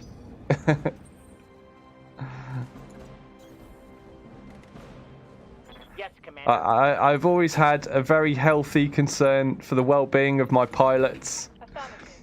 I've always done my best to preserve their safety above all else. As a consequence, we've only ever lost one pilot. That's the official statement. I'm there. It's also the truth. I genuinely do try my best to keep you guys alive. Copy that. Moving out. The secondary asset is in hand and ready for retrieval. Mission complete, I think. That'll keep my heat. The asset is in hand, Commander. There we go. We got through that. They will have to make some repairs to the Orion, but nothing was lost equipment-wise. Infernal says hiring new pilots is expensive. They always break their mechs. I've got so many spare pilots, haven't I, here on this playthrough?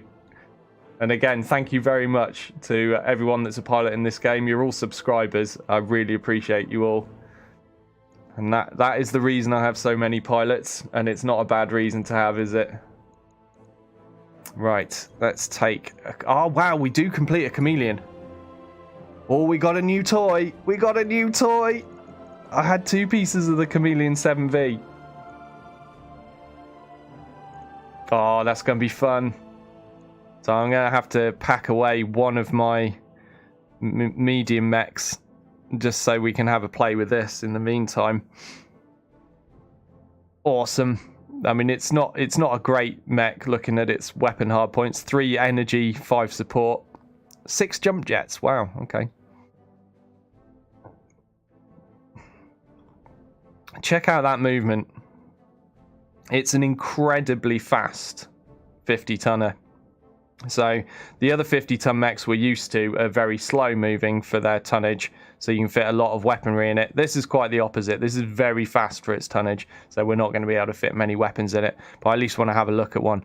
So what's the text on this? Since the Terran hegemony introduced it in 2510, the Chameleon has been the premier training battle mech for light and medium battle mech warriors. Even in 3025, the Chameleon is widely used at academies and training cadres throughout the inner sphere. Okay, so yeah, it's the training mech. I do remember encountering that before. We're going to take it, though. It'd be nice to complete something different.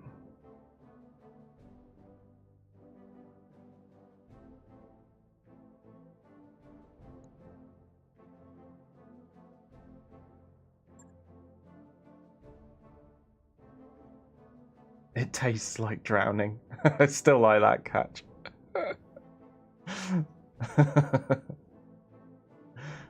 Again, if something tastes like drowning, you shouldn't be eating it. Inferno says, I wouldn't mind if this game had more of an armoured core approach. Basically, each pilot owns his mech and companies hire them along with their machines. I don't think I'd like that, to be honest. I like, you know, the full customization as things are. I mean, I can see what you're thinking, though.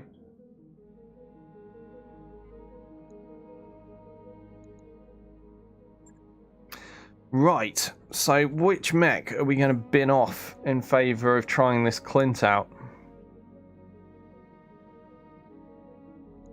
I think the easiest one to re-equip and rebuild is probably the Centurion with the SRMs. It's an awesome mech, so that will probably be brought back out soon enough, but for the sake of building a new toy, we'll put that into storage and we'll bring it out again later. Right, first things first, let's repair.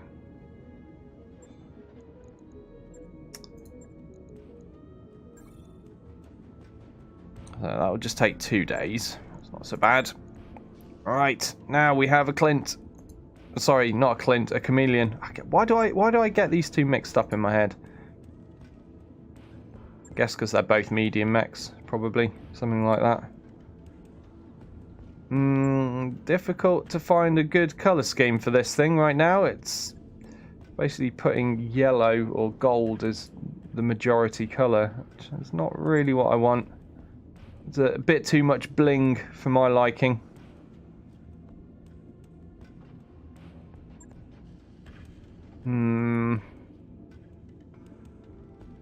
I've gone through all the patterns once already. We'll go with this one, I guess. Right. Refit. Now the fun part. Let's see if I can fit any weapons in this, or is this the 50-ton cicada? I'm kind of suspecting it might be the 50-ton cicada.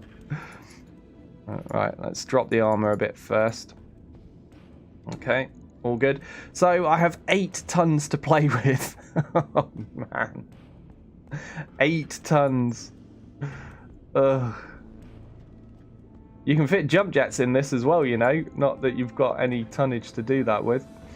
Right, so I guess I'll make it a machine gun boat. Maybe? I don't know. 5 machine guns. How much ammo do I need for 5 machine guns? Shall we just go with 1 ton? Will that be enough? Let's go with 1.5 tons. Right, so now I've got 4 tons remaining for the energy hard points. So let's fill those out with medium lasers. I'm not putting in a +10 damage in this thing. It's going to lose them. Right, let's put those in. There we go. Still looking very heat efficient. I've got 2 tons left. I don't need to use heat sinks for that. So we will use some jump jets. Where are the jump jets? These ones. Okay, so you can have 6 jump jets, but obviously I don't have the tonnage for 6. I have the tonnage for 2 jump jets. Better than nothing, I suppose. You do a little hop over someone's head and then plonk yourself in his rear arc and let rip with all of this stuff. Now, do you know what? I think it's worth pointing out that this is almost the same loadout as the Vulcan 2T I had right at the beginning of the game. It's very similar anyway. Is it like 3 medium lasers and a handful of machine guns, I think. Was it 4 machine guns? I can't remember how many the Vulcan had now, but it wasn't many, I know that.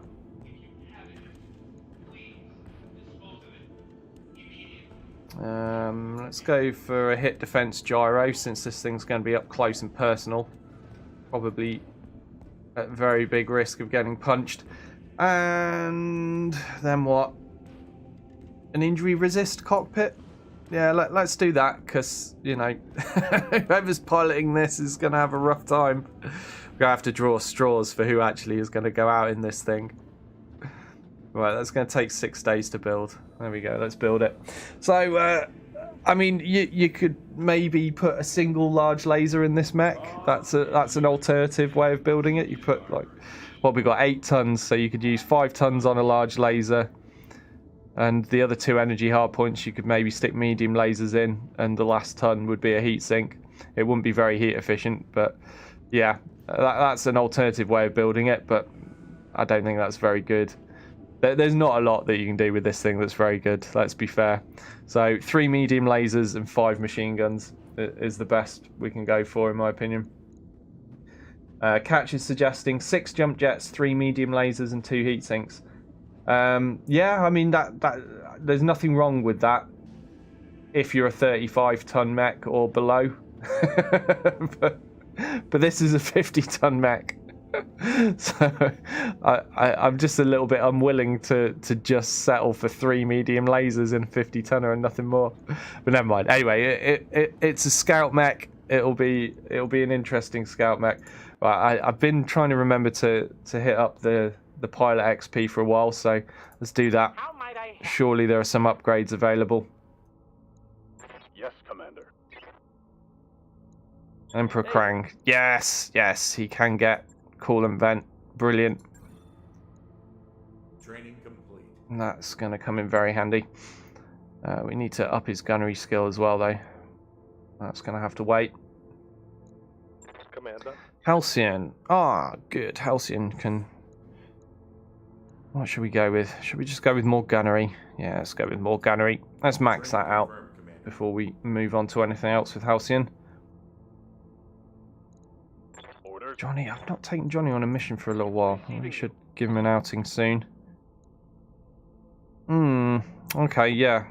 So Minobu, I definitely want to get more guts because he's actually only got 4 health points at the moment, which is very risky for a pilot that has that much in tactics and gunnery. I wouldn't want to get him killed.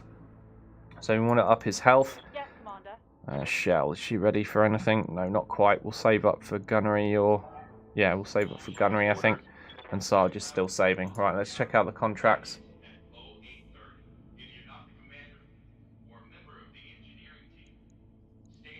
Oh yeah, there was nothing I wanted to do. So we're travelling. Cool, so those mechs will be building while we travel. And I was going to travel to here, so I don't want to do the flashpoint. I'm just going to ignore that, but I do want to go here and see what the missions are at least. Engines primed. All hands prepare for transition to thrust gravity.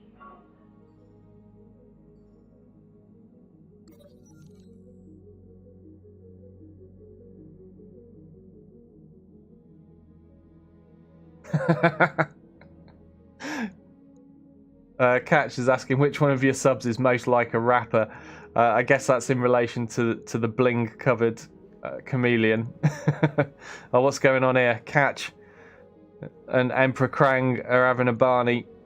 Yeah, sell things in the training sims. So Krang gets 50 experience. Catch gets low spirits. Oh dear. Poor Catch just got his butt kicked.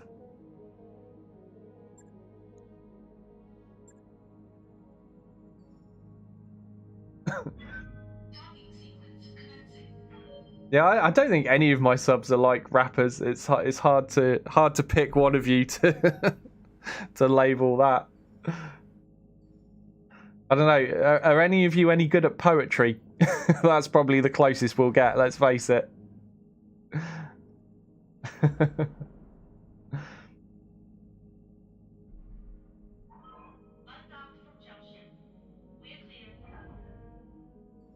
Catch says fake news. Claiming he didn't lose the fight.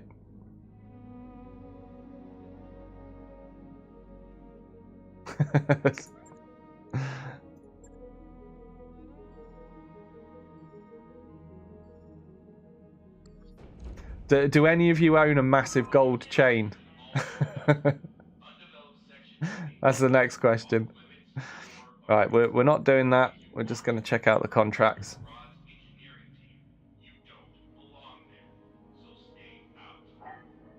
Is the Stone Rhino actually finished, Infernal? I mean, obviously I'm pretty certain it's not going to show up in this game. It's way too far in the future, isn't it?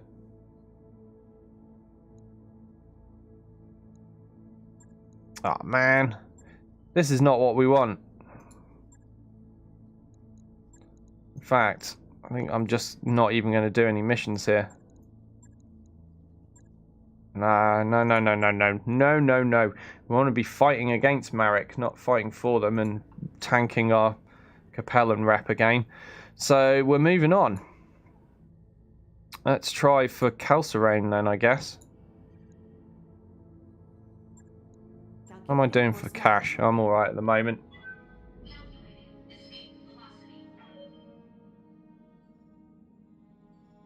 Stone Rhino's a clan mech, is it, Inferno? Yeah, I couldn't remember. It's not one that's in MechWarrior Online, so it's not one I know well. I do know there was a guy that was in my unit that was always going on about the Stone Rhino, though. He was a massive fan of it. Tuatha. Don't know if he's still out there somewhere. But yeah, he was always going on about the Stone Rhino. He loved it. But it never got introduced to MechWarrior Online. Not while I was playing it. So yeah, let's let Sarge keep working on the medium laser. Don't lose any fingers, Sarge. Oh, what's he gone and done? He's gone and lost a finger. Look at that. Picked up an injury. He did make an improved laser, though, with +1 accuracy. So, you know, we don't need that. I'd rather Sarge kept all his fingers, to be honest. But never mind. We'll reattach it. Somebody get the super glue.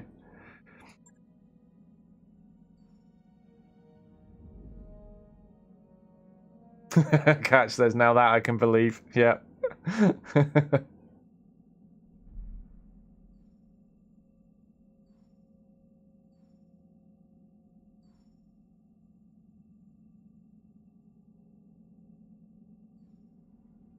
Oh, were you suggesting we throw the chameleon out of the window, Infernal? Because, yeah, it's probably the best thing for it, isn't it?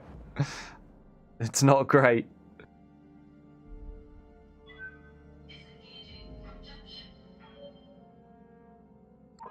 Hey boss, we've just completed those upgrades.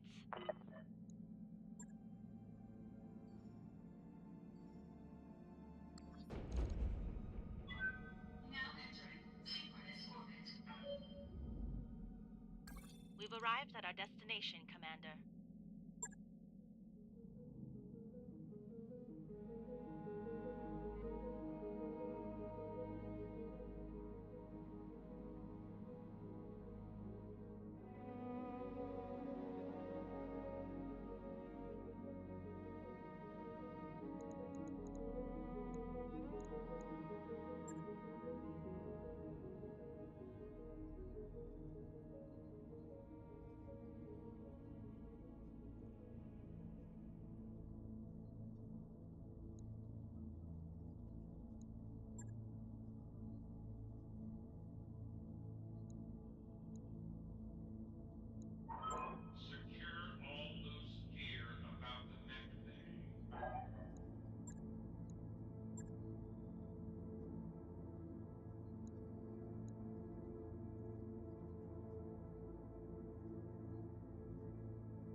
Oh man. How long was I muted for there?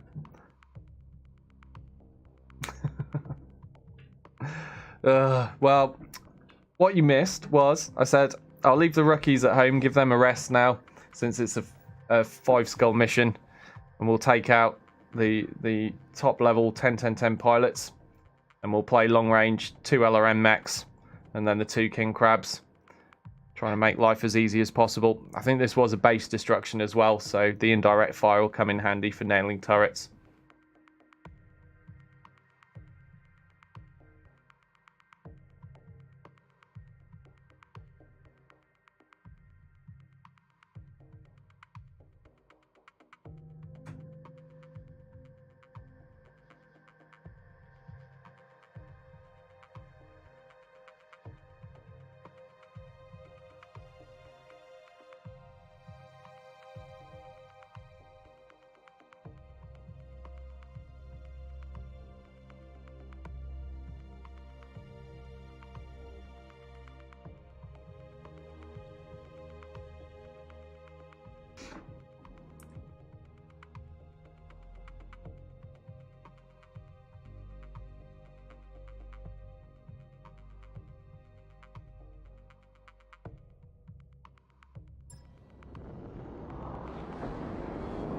Command interface initiated. Okay, time to destroy a pirate base. Let's have a look where it is and what's around. So that's where the base is. Where's the good cover? Might go up this route. And that's the map edge, isn't it? Yeah, okay. So I'm going to head for those trees there, I think. Move order received. Move into position. Roger.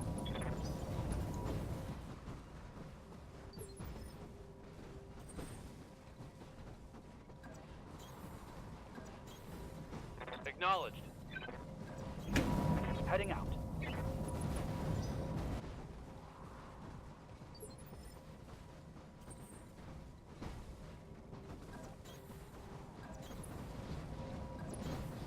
Confirmed. Position confirmed.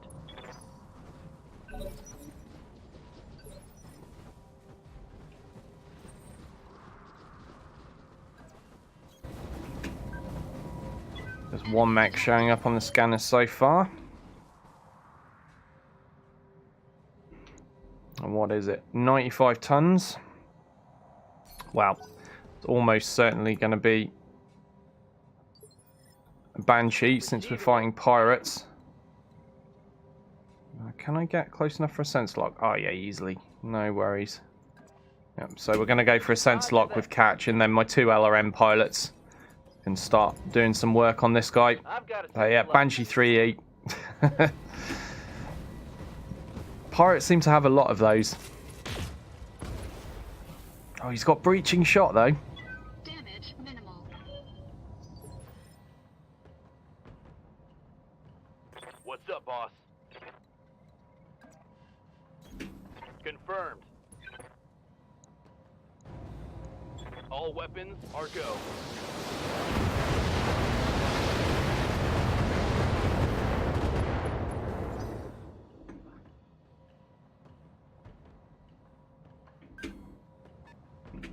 And another 95 tonner.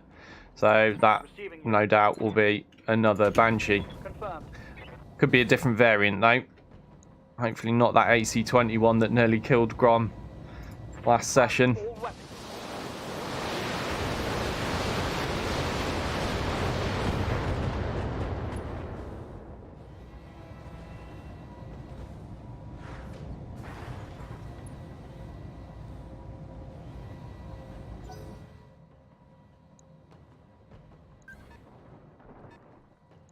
And we have an 80 tonner over there. Again, since we're facing pirates, will most likely be an Awesome or a Victor. And what was that? Was that a turret that shot me there? I guess so. Ouch. Boar Island not in cover and sensor locked. What's that? 60 tons? Yeah. Right. Okay, let's march Doyle forwards.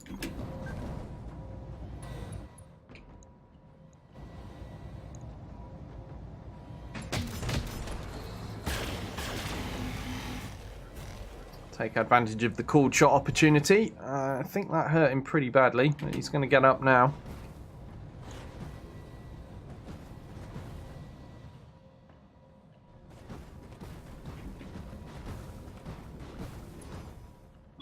Warning. Enemy sensor lock detected.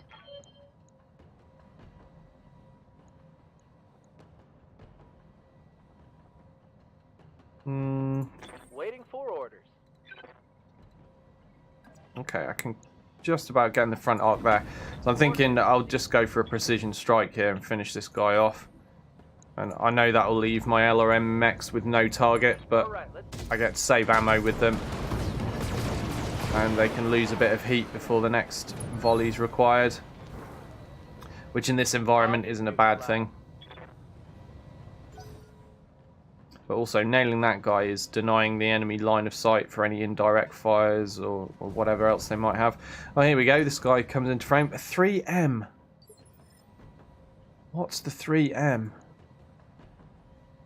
2 PPCs, 2 medium lasers and a small laser. I don't remember seeing the 3M. Have we seen one of those before? Certainly don't think we see it often. That's actually a rarer Banshee chassis, I assume. Ready for orders. Orders? Position confirmed. Still, with what that's packing, it doesn't look like it has a whole lot of crit space for weapons either. But it's probably still a terrible Banshee. As Sarge keeps reminding us, I think the S variant is the one that might be half decent because it's got a slower engine in it and therefore more space for weaponry.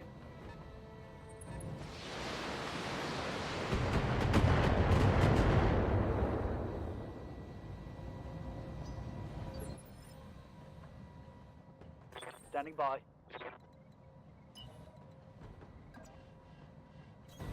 On it.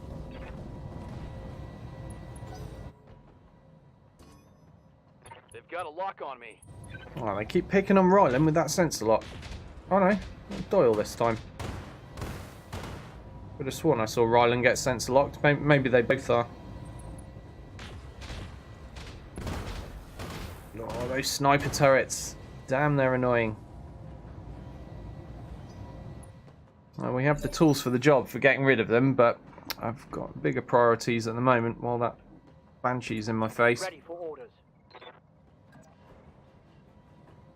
They might not be so good at packing weapons, but one thing they can do well is punch your face off. Roger.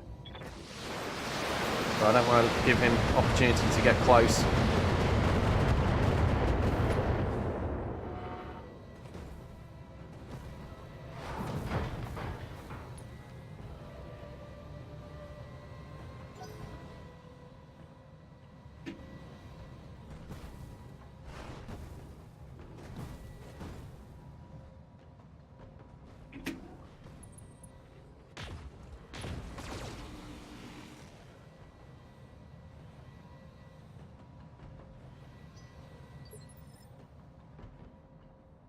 Good to go.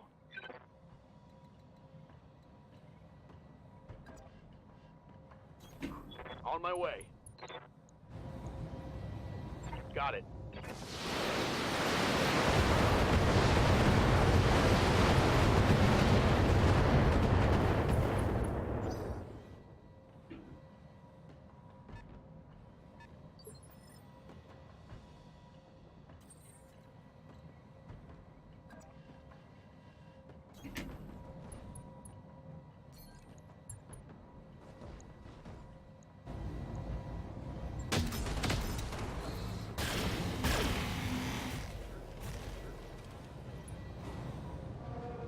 That's a second knockdown on that guy.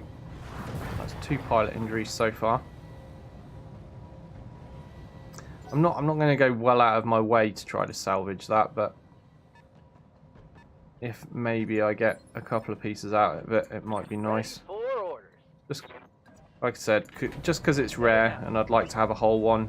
I've never had a whole one of these before, I don't think.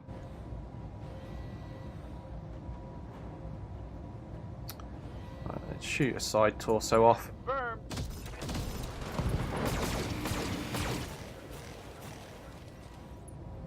So that's another pilot injury, so that's 3. Critical hit, Commander. They've got a sensor lock on me.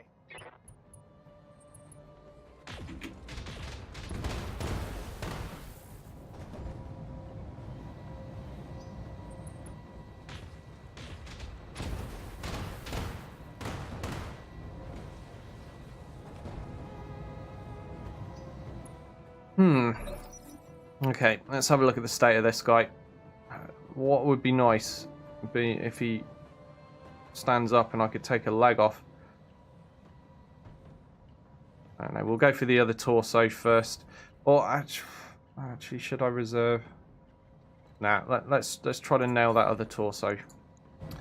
So I'm going to switch some weapons off because I actually only need 1 hit on that torso. So we're just going to fire 1 weapon.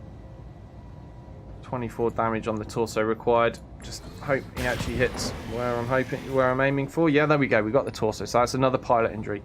That's 4 pilot injuries now. Critical damage detected. And then hopefully we'll do the final one. It should be the final one by taking his leg off after he stands up. Of course, we do need him to stand up first for that. Hey there.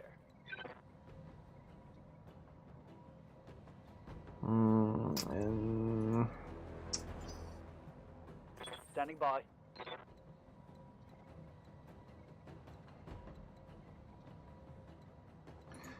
How do I want to do this? I might have to give him another turn of life because I don't want to fire my LRM mechs at this guy. They're just going to absolutely obliterate him. Nor do I want to fire catch at this guy while he's in this state.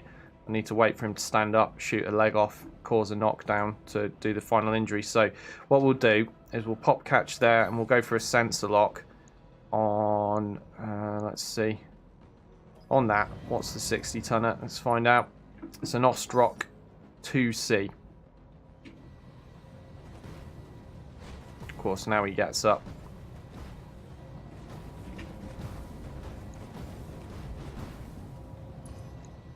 They've got a lock on me. Right, he's no threat to us at the moment. We'll be able to finish him next round before he actually gets to do anything dangerous.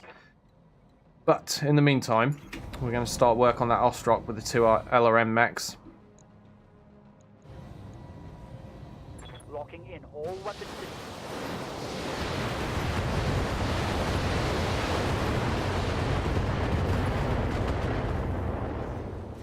He's in trouble.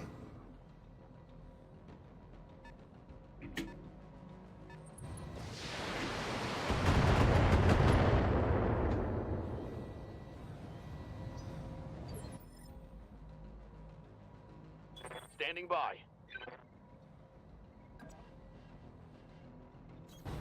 Copy that. Affirmative.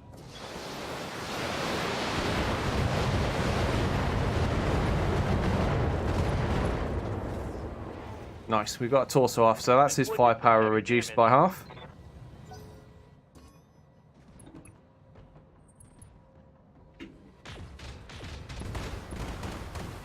And Doyle's still taking a battering from these turrets every round. Armor low.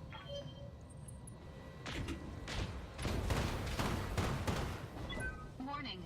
Detecting mech warrior injury. That's a cockpit shot as well.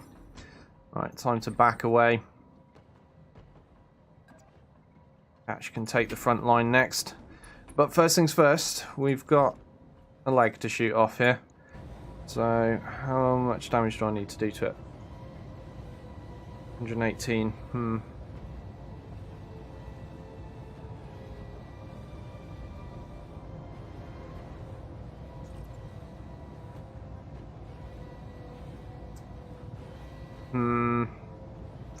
I need another weapon. Yeah, I'll fire 3 because one of them might miss.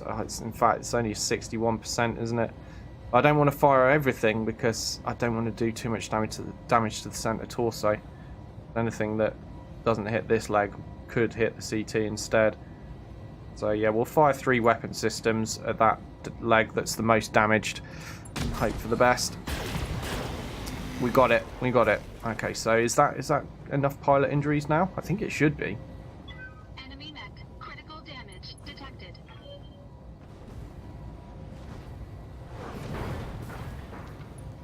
No, really? That's injury number 5. Man, this guy's a tough cookie. That's what I'm trying to say. Well, we're gonna have to blow the other leg off then, I guess, aren't we? Which means we'll only get 2 pieces of salvage out of it if we do, but never mind. Standing by.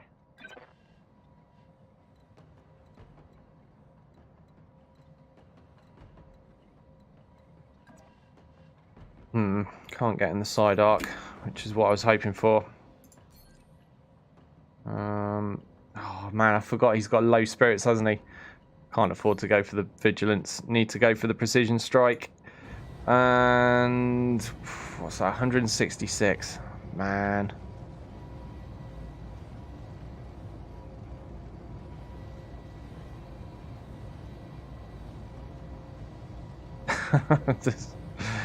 This isn't going to go well, is it? Same old, same old. Well, I'll switch off the 2 ACs. We'll just fire 4 medium lasers and 4 machine guns, and we'll try for the leg. But there's no ammo in the CT for the machine guns to crit.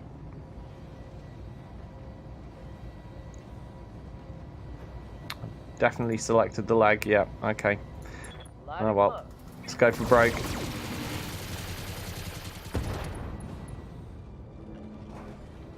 That's a kill. I have no idea how that guy died now. It just seemed to say pilot incapacitated, but I've got a horrible feeling he died through CT damage. So we're probably not getting much out of that. That's a shame. Right. Time. Oh no, no, no, no, no, no, no, no, no, no, no. No, no, no, no, no. We're gonna lose some heat. I was about to pop Rylan out of cover to shoot at that turret, but rather than using coolant vent to do that, we'll just brace and lose a bit of heat the old-fashioned way first, I think. While the enemy's messing about with these mechs. I don't know what he's doing, but he's doing nothing useful or smart. I mean, I guess this guy was perhaps trying to flank, but he's got a long way to go if he's going to pull that off.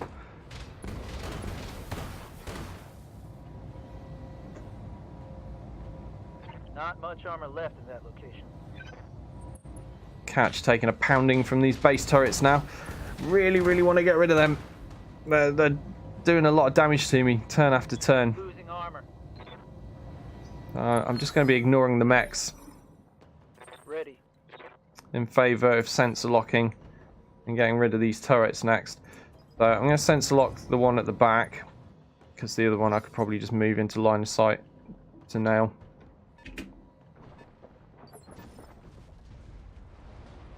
Ready for orders. Okay, let's see if Grom can take it out in one volley.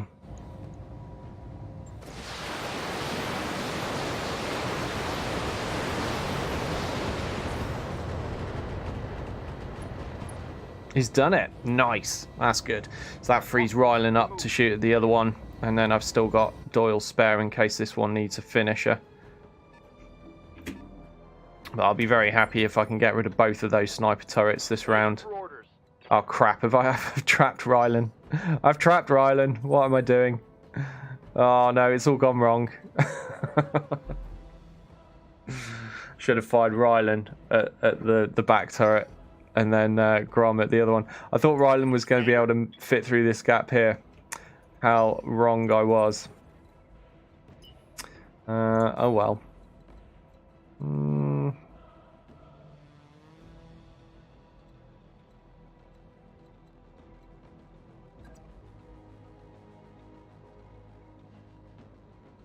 50 hit points on the right armor. Sorry, 50 armor on the right torso. That's what I'm trying to say. Yeah, that's not great. I think we'll just stay out of that guy's line of sight with Doyle for now. He's taken quite a beating. Just go for a brace. Ready for orders. And Rylan is obviously not going to be able to see much, is he either? I can fire a shot from that location though, and that's in cover. So we'll go for that. So what is he? Zeus 6S. Okay, not really that scary, is it? Roger.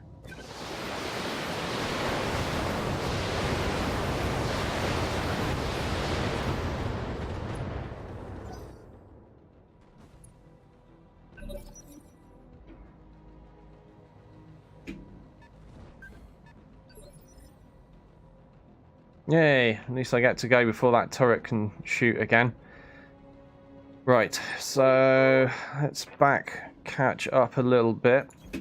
Coordinates received. Hoping to protect him from the turret while we just sense lock this. Sensors locked on. And then once more we will blast it with missiles.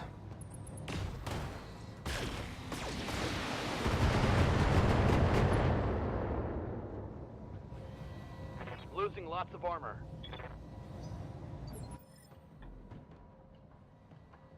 Receiving you.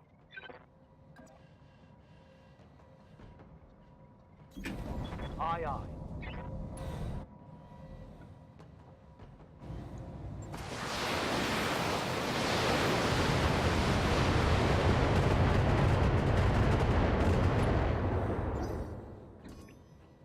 They've got a lock on me.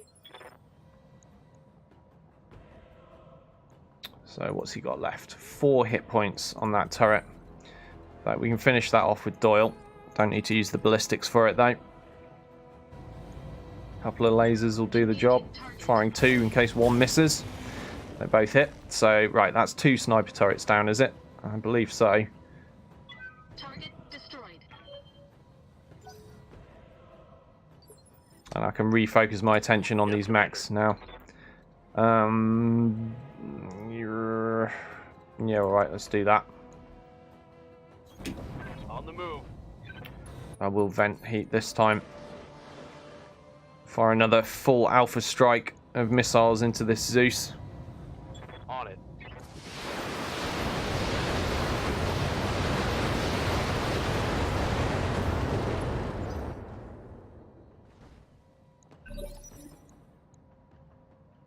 Yeah, not looking so healthy now, is he? We're getting there.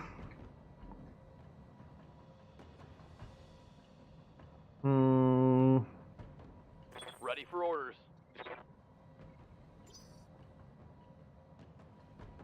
Receiving you. Okay. What I'm thinking is, if I sensor lock this guy, then if I'm lucky, oh no, he probably will go next anyway, won't he? But I just want to back Rylan away so he's not. Oh no, we're all good. Oh, this worked out beautifully, thanks to the AI reserving. Because yeah, what I was going to say is I wanted to sensor lock this guy because then I can afford to back Rylan away and deny this mech having any line of sight to Rylan, so he doesn't have to take any more damage and can keep shooting. But I was thinking, he's only going to move next though, isn't he? But because they reserved the 60-tonner and the AI chose to move him, it all worked out in my favour very much.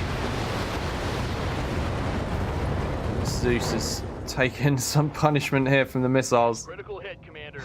They might not be accurate, they might not be subtle, but they certainly get the job done, firing 8 LRM-15s across these 2 mechs. Standing by. And since the longbow's new, I mean, got to make use of an LRM strategy while the longbow's fresh, haven't you? There it is. Look at it in all its glory. Those massive amounts of missiles.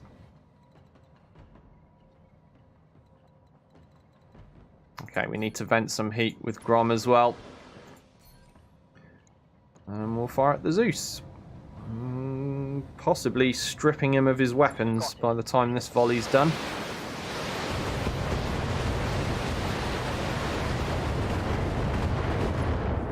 No, not quite. It's got to be close, though. Oh, 8 hit points remaining on that right torso. Oh, he'd still have a medium laser in the CT. So, yeah. He'd have one weapon left if we took that torso off. But that's not much, is it? A single center torso medium laser. Hardly anything to be scared of. Right. I guess with Doyle, I'll take a little bit of a risk here. Pop vigilance just for some safety, and we'll shoot a building. Since the mission is to destroy some buildings, may as well make a start while there's nothing else to shoot at. Thankfully, I only actually have to destroy 2 structures for this mission, which is good. I hate the ones where you have to destroy a whole ton of buildings. There's certain maps where, you know, it makes you destroy like 6 buildings or something ridiculous. Just so needless. Right. I'm going to reserve Doyle. Standing by. And now it's time for some more sensor locking. I think I'll sensor lock this guy this time around, because he's really no trouble to me in his current position and current state.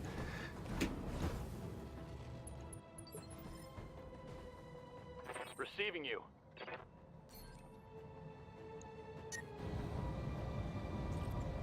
Switch off one of the LRM-15s for this volley. Roger that. Still, 3 LRM-15s is still very brutal.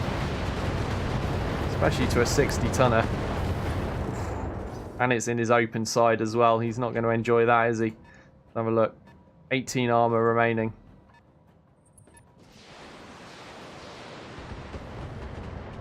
Okay. The Zeus getting another volley in with his breaching shot LRM-15s. Ready for orders. It's alright, I can live with that though.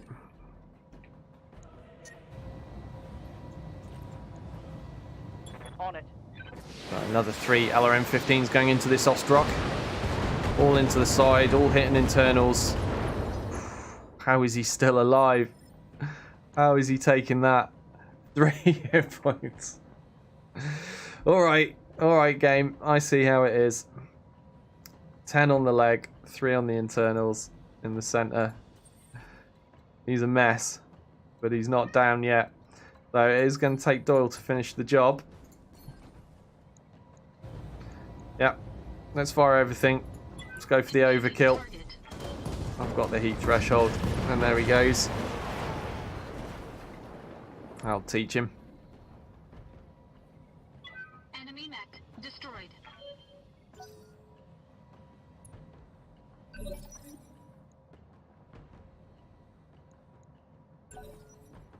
Standing by.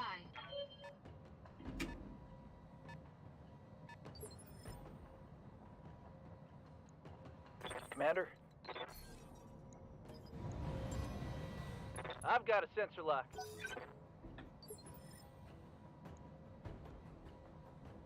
Commander? Okay, we're going to have to reduce firepower even more on the LRM-X, but still, I'll be able to fire 2 LRM-15s with each of them. I think Ron Engaging will be able to target. manage it the same. I know, I think his mech might be slightly hotter. Not as many heat Solid sinks. connection on that one. Either way, that guy is now almost completely stripped. Still got 1 medium laser in the center. Receiving you. Got it.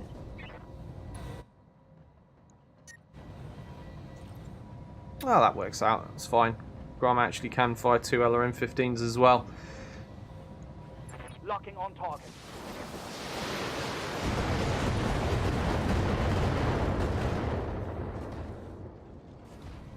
Target's taken a critical hit. Poor guy. I think he's been killed almost entirely with missiles and nothing else. I don't remember firing anyone else at him. He's certainly not having a good day. Right, I'm going to move Doyle out. He can trash another building, I think. Don't think the turrets are going to be shooting me. I don't think they can see me. We'll see. Could be in trouble if I do take a volley from 2 more sniper turrets. But I don't know what these last 2 turrets are, actually. I know the first 2 I killed were sniper turrets, and they were a massive pain. But these other two might be shorter ranged because I don't remember taking sniper fire from those along the way. Alright, we'll reserve anyhow.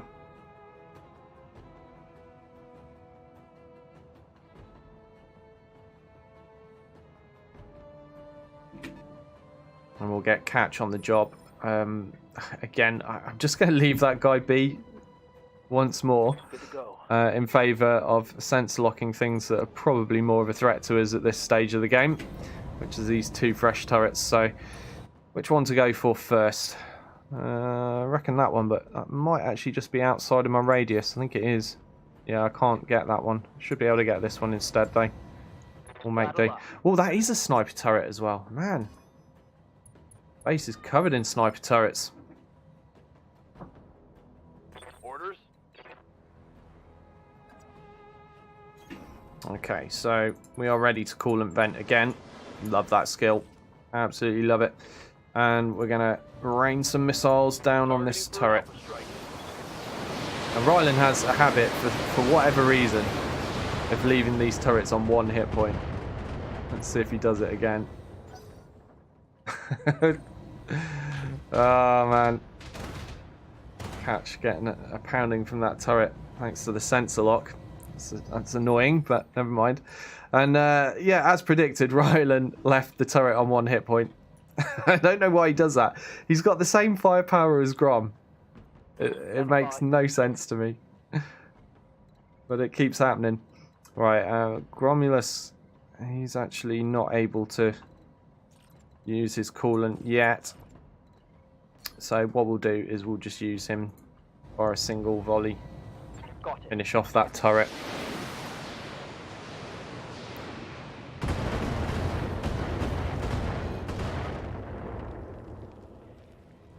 Target site demolished.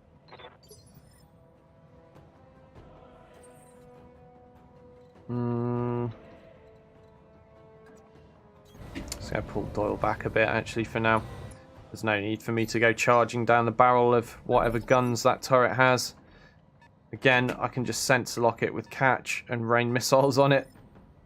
So easy. I mean, what I should really consider doing with this strategy is taking 2 sensor lock pilots just in case, so you've got a spare for those rounds where you need it. One has seen us through pretty well, hasn't it? Right, that's a heavy shredder, so luckily that's very short ranged. Don't have to worry about that. And that's going to die without it having any opportunity to shoot us at all. Affirmative. Sarge says instead of Wrecking Ball Rylan, now he'll be known as 1 Point Rylan. Maybe. For orders.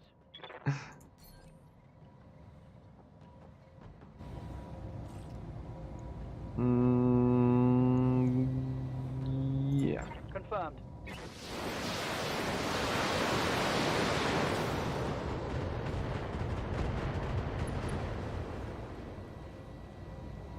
Target destroyed.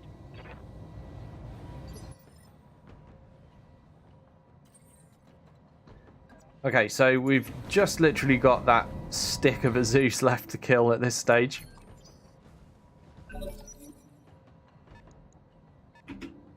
He still doesn't know what he's doing, does he? He's just potted around down there the whole Orders. fight. I mean, he has contributed. He's been firing his LRM 15 while he still had it. Obviously, he doesn't have it anymore. I've got a sensor lock. And he's got no one to provide line of sight for him, but Good to go. he did his part.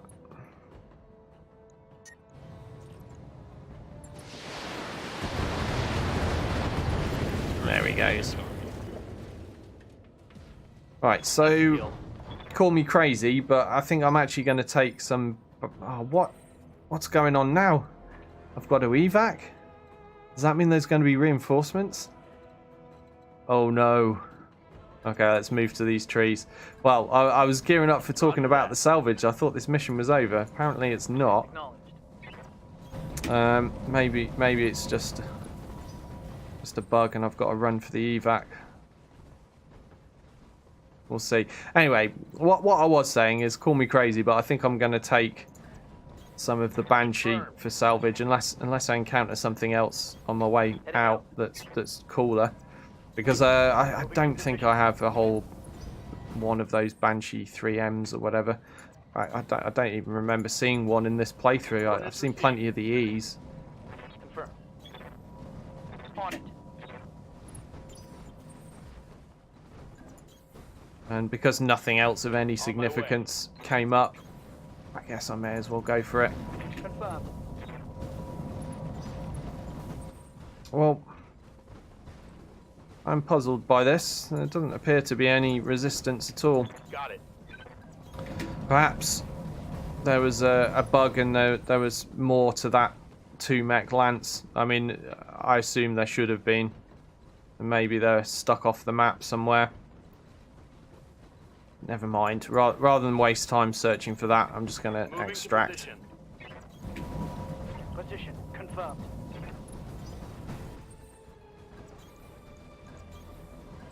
Moving out. I got it. Aye, aye. Oh no, hold on. So there was the Banshee, the Ostrock, and the Zeus. So that's 3 mechs. Was there another? Oh, there were 2 Banshees. It was a full lance. I'm forgetting things, aren't I? So the Banshees went down so easy. So there were 2 Banshees, a Zeus, and an Ostrock. So yeah, I've got no explanation as to why that mission didn't just end when I finished off the base, and the Zeus. But never mind. At least the extraction point wasn't miles away.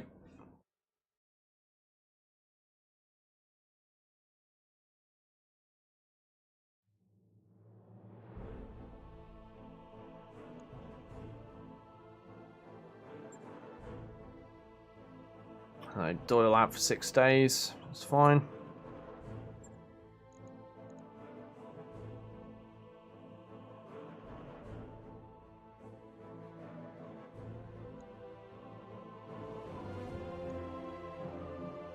Yeah, okay. So I'll take a couple of pieces of that.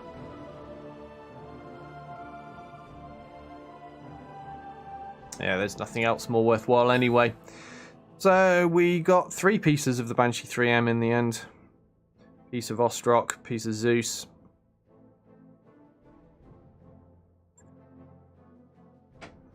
I'm not going to use that Banshee if I do get a whole one. Again, it's just for the museum, part of the collection.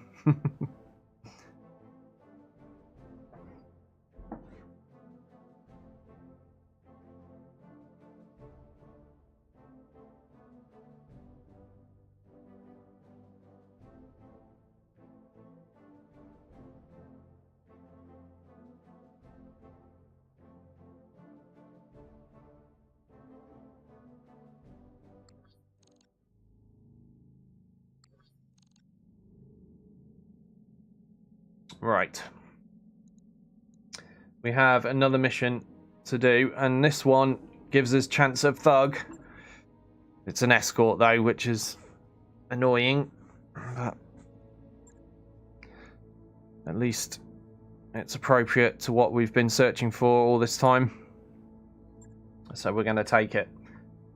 And I'm going to stick with things as they are. I'm going to put in one more pilot to replace Doyle, but because it's a hot environment, I need to take someone who has coolant vent. Well, I'll take my own advice, and I'll take a second sensor lock pilot for this. So we'll take Alto out,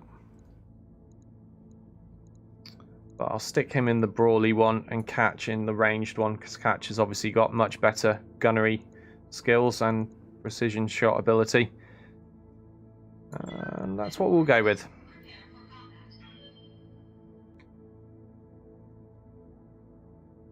Although, yeah, Catch being in low spirits is not ideal for precision strikes, but we'll make do.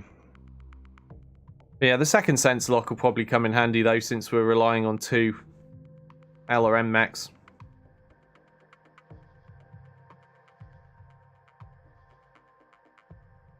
But we are finally fighting House Marek, the Free Worlds League. And they're the guys that have all the thugs that I know of anyway. Hopefully we'll find that one last piece, that elusive final piece of a thug. Finally complete one. We've been sitting on 3 pieces for quite a long time now. Not as long as we've been sitting on 2 pieces of Night Star, I have to say, but the thug is definitely more common than the Night Star.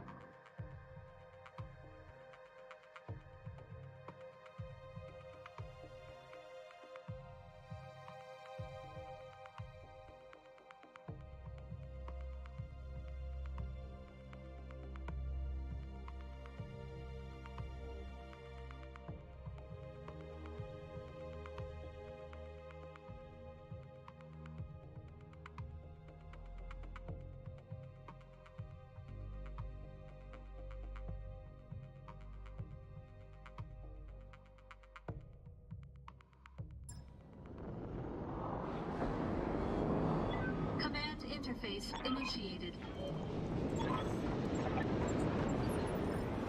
Ready to chuck 'em, mate.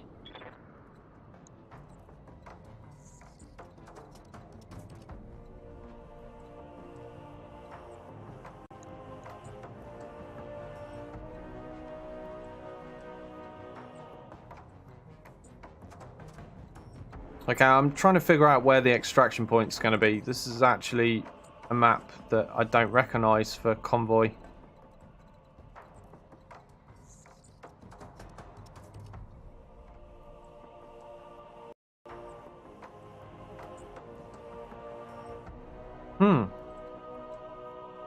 Ah, there it is. Oh, duh. Why did I not see that platform? I must have scanned over it.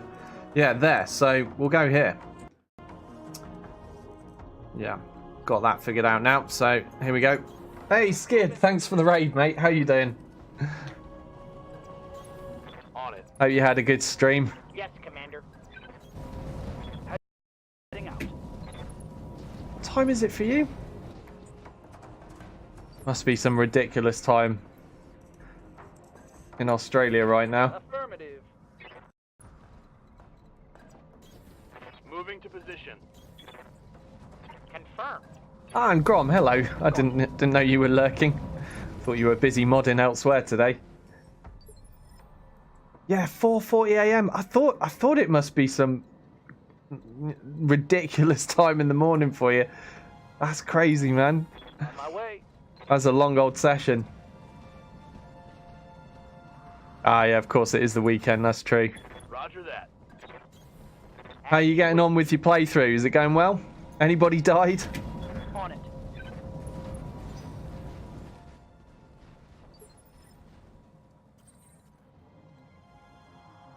Yeah, the old just one more mission strikes again. Oh, yeah, I'm sure we all know what you mean there.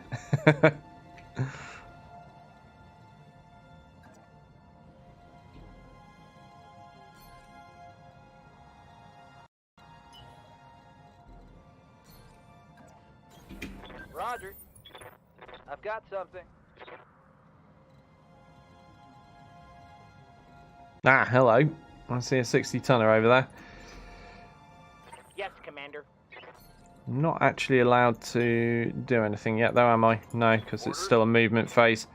Oh, there's another mech. 50 tons. Okay, well, nothing scary at the moment. This was a 5 skull, right? Consider it done. Seems a little bit underpowered at the minute. So Skid says, I've had a few deaths in my company, but not had any casualties for a while. Oh, that's good. So everyone's all safe for now.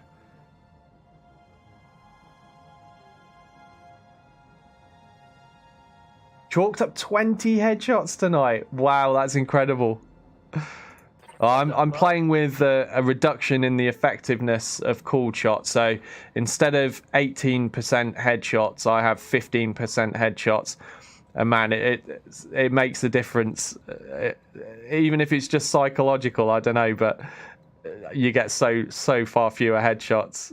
And it makes salvaging mechs a bit more challenging, I'm finding. But it's cool.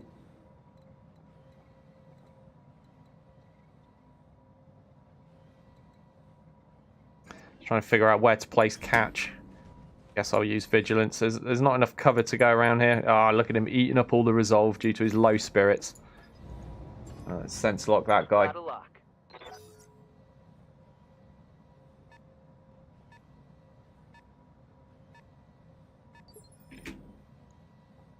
Yeah, definitely check Skid's channel out, guys. If you're up at Australia o'clock. Awaiting orders. Standing by. Receiving you.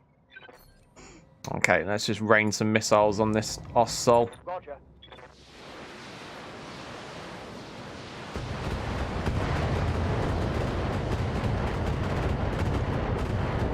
So Zenthalos85 says Rotech has a base of 22% with all the cool shot bonuses from tactics, but you can get specialized gear that can boost it up to around 28%.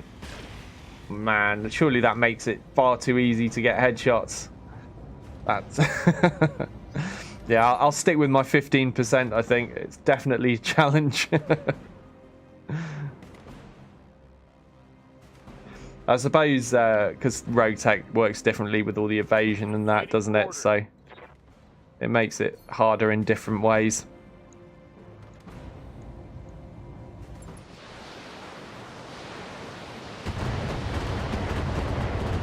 Still 20 headshots in one night, Skid. That's still nuts. I can't imagine getting that many.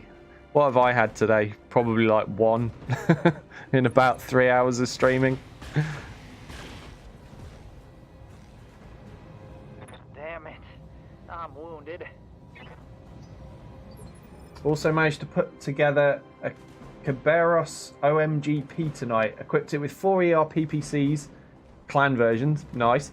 To go with its built-in Star League Defense Force railgun. Got a railgun? I haven't seen anyone get a railgun when I've been watching people playing Rotech. That's crazy stuff. Nice. Hey Dread, how you doing? Target acquired and locked in.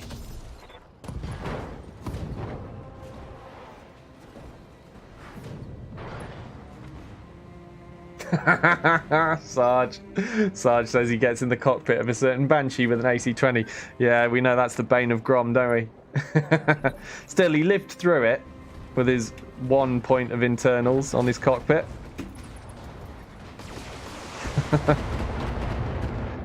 Alright, what's going on now? I suppose I should pay attention to the enemies in front of me a little bit. So we've got a Treb 5S. Oh, that's the Brawley Treb. Yeah, look at that in a moment. We've encountered a few of those along the way.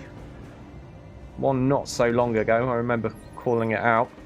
There we go. So this one swaps his LRM-15s for 2 SRM-6s. What's back there? 65, 60, and yeah, this Oss-Sol that's been knocked on the floor. Waiting for orders. He's not having a good day, is he?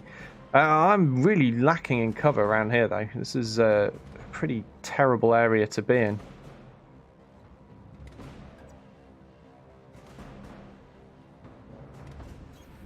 On my way. Alright, let's go for vigilance, and should I just shoot at this guy and then sensor lock that guy with Alto? We'll shoot this guy. He's a bigger threat. He's in our faces nearly. Oh, was that a headshot? It's not going to kill him. I think we might have hit the cockpit. Yeah, we did. That was blind luck though. We weren't aiming for that. So Zenthalos says the actual hit chances tend to be lower, especially if you're using offensive push with its 20% penalty. But a key tactic in the late game in Rotech is to use heat-based weaponry mechs to do force shutdowns on enemies. Yeah, I've seen people doing that. I've seen almost exclusively people doing that, where yeah, it's just all flamers and weapons that cause heat, shutting mechs down and then picking them off. But then, to me, that looks too easy. Again, just from watching people do it, like if all you do is run up to something, shut it down, and then wipe it out, and then do it to the next mech, it doesn't feel like much of a challenge.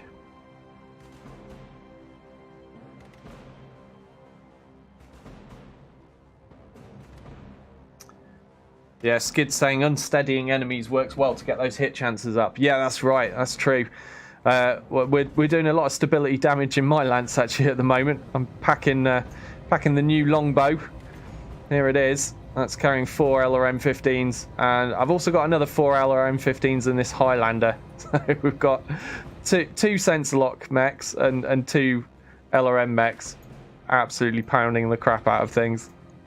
It's been pretty fun. I started doing it Standing by. a couple of sessions ago just for a laugh, and then I've gone, oh, actually, do you know what? I'll stick with this for a bit longer. Why not?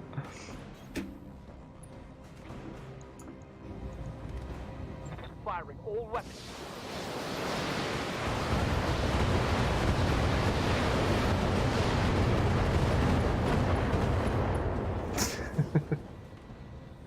Scored a critical hit. Dread was saying, I was thinking about building an overheat missile boat. Do you think it can be viable? Yeah, that's definitely a question for the Rogue Tech guys. Good to go. I copy.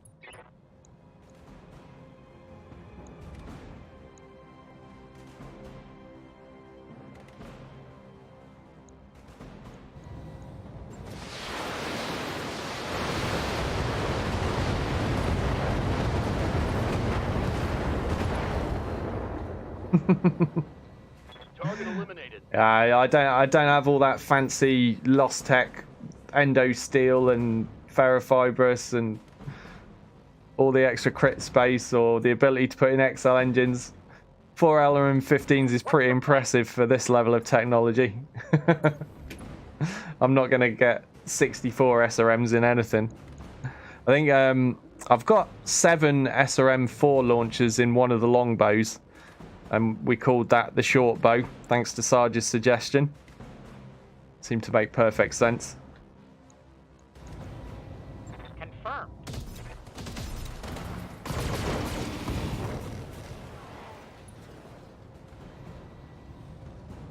Target's taken a critical hit.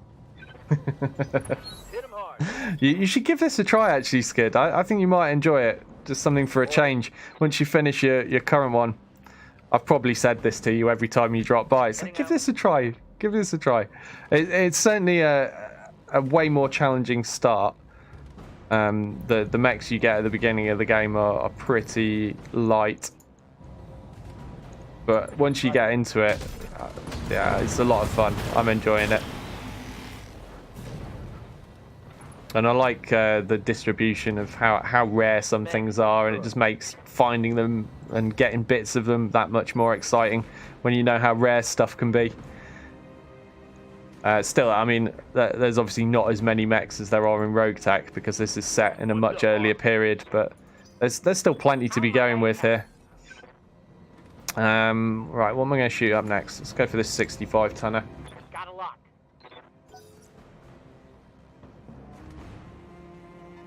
Yeah, Skid's going to give it a go when he finishes his current campaign. Yeah, nice one, mate. I look forward to seeing it, actually, because I think I'm still the only streamer that's playing this particular mod. And there's one or two of you other guys that do Battletech have said, once you finish what you're currently doing, you're going to have a go at this mod.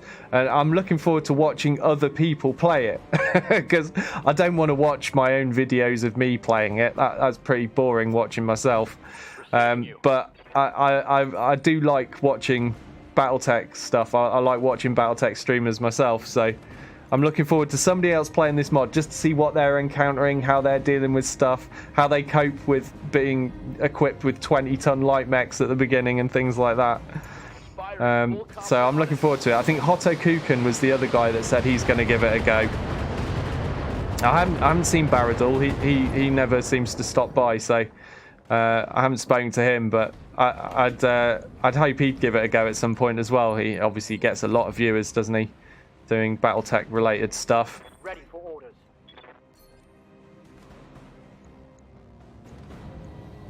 Confirmed. But yeah, I'm looking forward to seeing how other people deal with this mod.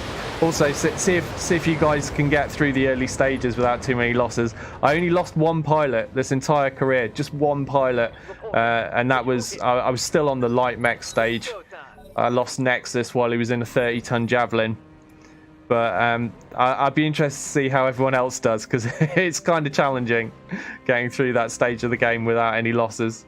You have orders?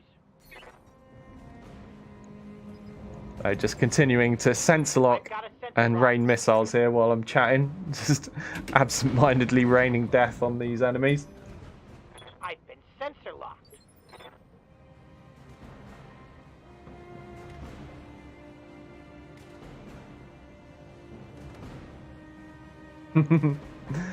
Oh, it's easy enough to find out how rare the mechs are in Infernal. You can just look in the game files and see the rarity settings. But yeah, it is very easy for me to find out when Harry's around. I just ask him. Obviously, he's the main guy that made the mod. Him and just in case.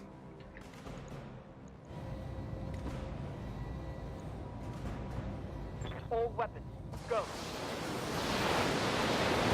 So Skid says it's 30.46 at the moment. Once I get to 5k days, I'll give this a try. Nice. You'll have to give me a shout when you do. Take that. Do you stick your stuff on YouTube as well, Skid? I mean, I just send my my Twitch streams a couple of days after I stream them live. They generally go up on my YouTube channel. For those that don't know, that's channel_Doyle. But Skid, do you have a YouTube channel as well?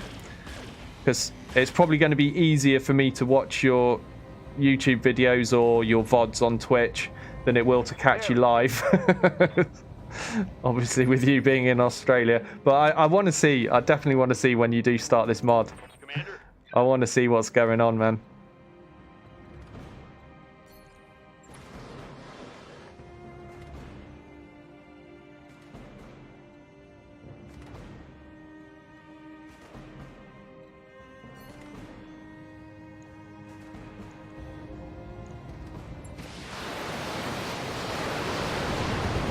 Gotta feel bad to be that Jaeger mech pilot. He's been killed without anyone even concentrating on it. Just oh yeah, there's a guy there. We'll just keep shooting at him with missiles until he goes down. Okay, so you don't do YouTube because you play music a lot of the time. Fair play, yeah. That's one of the reasons I don't play music. Those copyright laws and all of that. Suppose I could use my own band's musics from over the years, but I think that'd get a bit boring. Copy.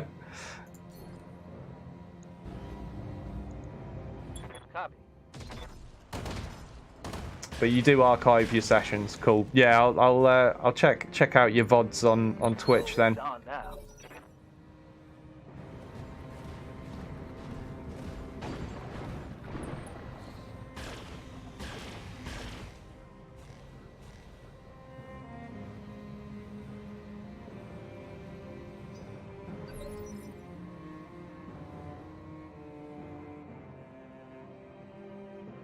Well, yeah, Zenthalis, obviously Rogue Tech is for people that like the complete overhaul of the game, where almost every aspect of it is taken apart and reworked.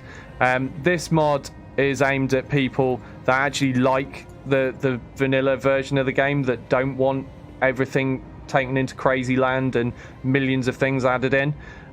This is, it feels more like a true expansion to the game that was released, rather than being almost an entirely new game in its own right. So they appeal to different audiences, and sure, I can completely understand if you're more you're more interested in Rogue Tech, because obviously that's appealing to what you're interested in. For me personally, this mod appeals far more to me, because I liked how the base game was. I don't want to turn my Battletech computer game into the tabletop. I never played the tabletop, no interest in it. I just like a good PC game, which for me is what this provides. But as you know, each to their own. But if you've never tried this, give it a shot. You know, I'm sure you'll have played Rogue Tech to death by this point, and this mod's not been around for that long. You might be surprised, you might like it more than you think, but as I'm aware, each of those mods is not for everyone. They certainly appeal to two different audiences, with some crossover in between. Like for me, I don't mind watching people stream Rogue Tech. I can't be bothered with playing it though, personally. There's just too much change, too much thrown in there for my liking. And then there'll be people that look at this and say, oh, there's not enough stuff in this, you know, because they're used to all the tons of things that you get in Rogue Tech. So, like I said, it's going to appeal to different people. Oh, thanks very much for that, Skid. Nice one, mate. Mech destroyed.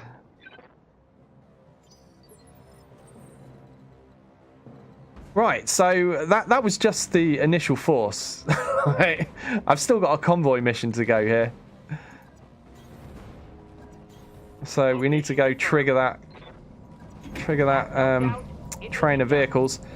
Not sure I can actually just walk straight across it. Oh, I can. That's good then.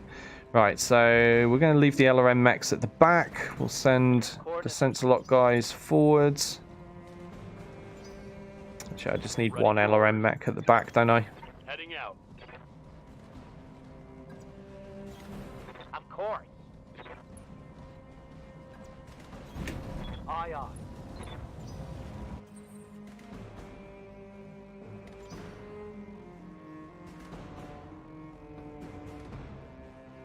Right, so I already checked out. The extraction point's going to be over there, so that's where we want to head towards with the bulk of my force. You have orders? Certainly. And then who's the most damaged out of these two? Rylan. So Rylan can trigger the convoy, and we'll send Grom forwards. Position confirmed. Aha, well, funny you mentioned that, Skid. Skid says, I would like to see a progressive timeline added to Rogue Tech, so all the tech isn't just given to you straight away. It starts to appear once its inception dates track by. Well, funny you should say that, because that's exactly what is being worked on for this mod. So mechs will appear in certain years as you hit that year in the game. The tricky part of it that they're working on is changing the rarity of mechs as time goes by, because obviously when a mech first comes out in the year it first appears, it's going to be quite rare, but as time goes by, some of those chassis are going to become more and more common as more and more of them are churned out and built. So that's the difficult bit that, as far as I'm aware from talking to Harry, goes, that they're working out how to get around. But releasing mechs at certain dates, that actually already exists in this mod. So there are already some mechs that will start showing up at certain dates. The thing they can't change yet is the rarity value of those mechs, but that's being worked on. So yeah, if that's something you're interested in, again, it's going to be in this one. Right, so we've triggered the convoy. And what are we up against? A 40-tonner, a 65-tonner, and an 80-ton vehicle. Well, this is disappointing. I wanted to see a thug, and none of this stuff is even vaguely close to being an 80-ton mech, is it? Well, I suppose the closest we've got is the 80-ton vehicle. That's not what we want. I'm going to sensor lock that, because it's probably the biggest threat, let's face it. Yeah, it's a demolisher. It's going to have 2 AC-20s. So we'll sensor lock that, and we'll rain some missile death on it. Standing by. Receiving you. Moving to position.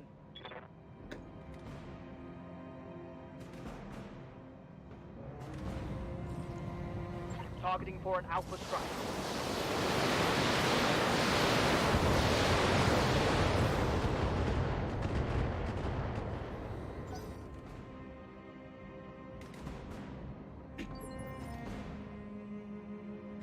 I am totally still chasing that thug piece. I'll tell you what, I've been chasing even longer, Skid, is a whole Night Star. I gave up that search. And then just a couple of episodes ago, I'd exhausted all the missions in the area of space where I'm going to find a thug. So I went all the way back over to the Federated Suns territory again, looking for the Night Star again. Did another circuit of that, no Night Star. And then we're all the way back over in Marek space now, once more searching for that elusive last piece of thug. And we still haven't found it. I've got 3 out of 4 pieces. Like when I first came over here, I mean, I was encountering plenty. There was like 2 thugs in one mission, and now I just need one more bit. I just can't find them. Good to go. They're not even that rare either, I don't think. Like the Night Star's pretty rare. I think it's like very rare. which isn't the rarest. I think there's extremely rare is beyond that, but yeah, the thug shouldn't even be that hard to find. I'm just being unlucky. That's how it goes sometimes, isn't it?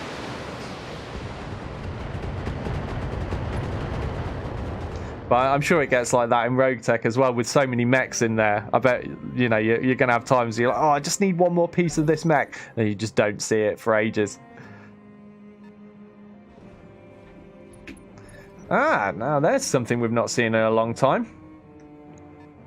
I think we did complete an Assassin 21, because I remember being really gutted about how terrible it is for how many weapons you can put in it. Because it's got quite a large engine, and it's not really much better than a Cicada in terms of space for weapons once you fill the armor out. Right, we've still got that vehicle to kill. Reporting. Ah, come on. Good to go. Can I get catch? Yeah, let's do that. Let's do that. At risk of getting shot with the dual AC-20s, we'll give him vigilance. And then this guy's so banged up, there's no way Catch is going to fail to kill it. Can't possibly go wrong. There we go. I knew it.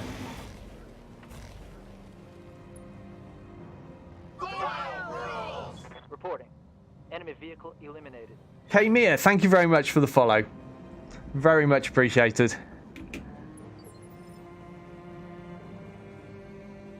So, Zen Phallus is saying, should be feasible. Rogue Tech already has a system to pull from specific pools of mechs when spawning a lance, based not only on the faction you're facing, but by a difficulty rating of the mission. Things like a mission being a priority mission or being a specific contract type increases the overall enemy lance difficulty. Okay.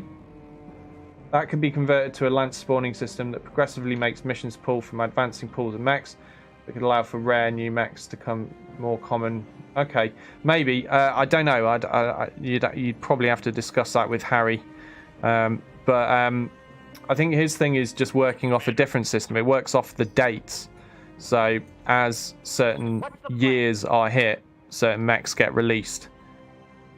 It's not actually using the same thing you're describing there. But maybe it could work. Amir says, hello, awesome game. Oh, I'm glad you're enjoying it. It is a fun game, isn't it? I'm playing a mod at the moment, which is called Battletech Extended 3025. It feels like an expansion to the game. It adds a whole load of new content. So new mechs, new vehicles, a few new weapons, some tweaks to the Lost Tech. It's pretty cool.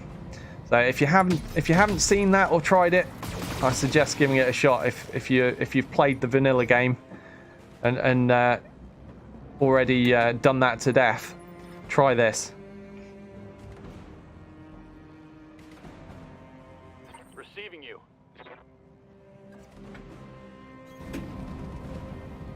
Scratch one submarine, says Sarge. Yeah, it's funny how those vehicles just drive underwater, isn't it? Firing all weapons. Dread's asking, how do you build your stability LRM boats? It's pretty straightforward, to be honest.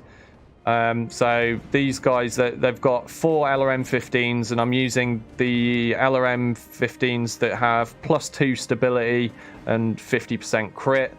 So they're the best ones for it. And then fill it up with ammo. Like Confirmed. 8 ammo's usually enough, 8 tons of LRM ammo, but I've actually got 9 in the Highlander because I have done the occasional mission that goes on forever where you can run out of ammo. 9 tons pretty much guarantees you're not going to run out of ammo. And then whatever tonnage is left, you whack in some heat sinks. Obviously I strip the rear armor a little bit, sometimes a tiny bit off the legs as well, but mostly I like to keep my mechs fully armored. Even if they're backline support mechs, they're still going to end up taking a turn on the front line in some missions. So I like to have as much armor as possible. But yeah, it's really straightforward, to be honest. And as you can see, it does plenty. These guys are getting absolutely butchered. Yeah, that was it. 39 rounds. The last mission I ran out of LRM ammo on before I decided, right, I'm taking 9 tons now. The mission went to 39 rounds. I think that's possibly the longest mission I've ever played. Ridiculously long one. There were a lot of assault mechs getting thrown at me.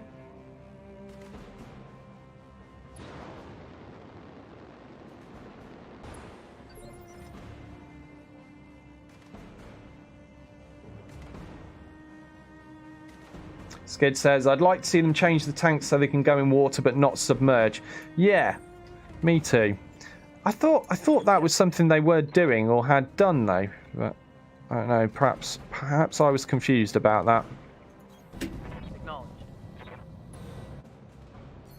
Oh, Catch with his low spirits, eating up all my resolve. Damn it, Catch. Still, best to keep you protected. And we've even got the machine guns in range here. Hopefully we'll be finishing this Thunderbolt with this explodey center torso. There he goes. Show 'em what you got. And see hover tanks be able to go across all kinds of water. Yeah, that would be cool as well. The hover tanks just literally working as hovercraft and going across the water. Yeah, that would be awesome. What's this guy? Oh yeah, that's the assassin. Oh, I didn't see that. There's another 80-ton vehicle over there. Okay, we've got a job for you, Alto. Let's get a sensor lock on that. We can afford to ignore the assassin. For sure, while there's a demolisher around. That assassin can wait. What's up, boss? On my way. So, Zenthalis says, there's also a standalone mod some guy is making that will finally allow for randomized enemy spawn points and the ability to spawn more enemies than the usual limit per mission, and the possibility to spawn in allied units to function as reinforcement lancers. That's kind of cool. Copy that. The Roguetech devs are currently planning to eventually integrate that into Roguetech, so maybe your guy doing this mod could see about integrating it as well. Yeah, perhaps.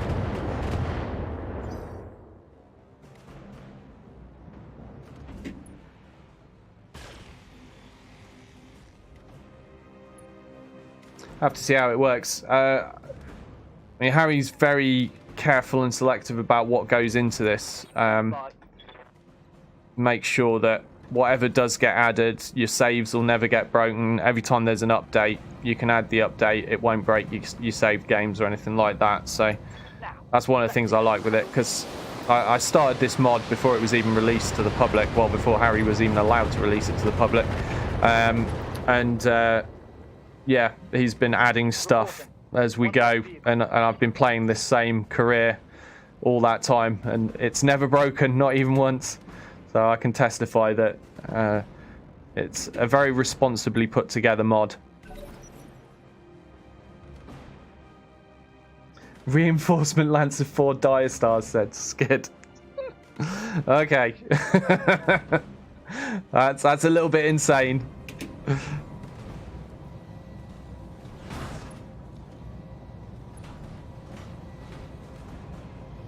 Light damage, Commander. How good would you be if you got that, but you're playing a lunar environment? What are you going to do then?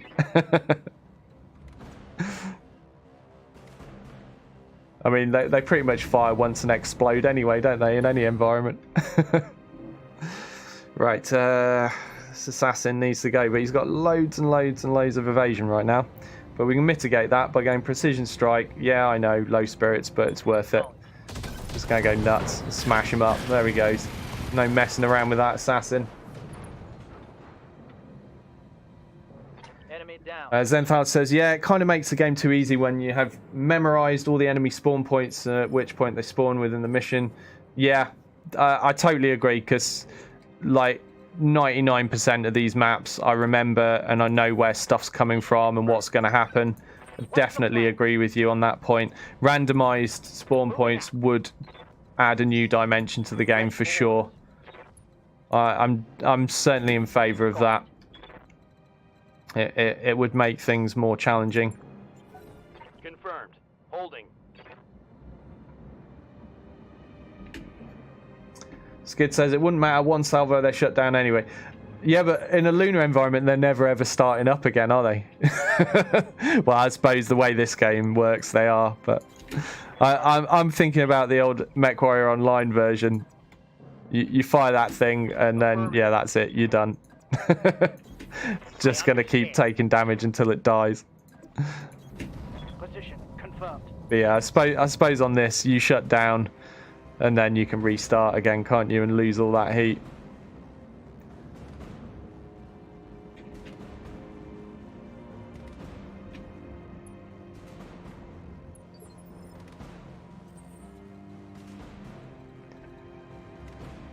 Now, speaking of which, I say I know 99% of the maps and where stuff comes from. I did say at the start of this one, this is one I don't actually recognise as the convoy escort. It's been a long time since I've done this one, clearly.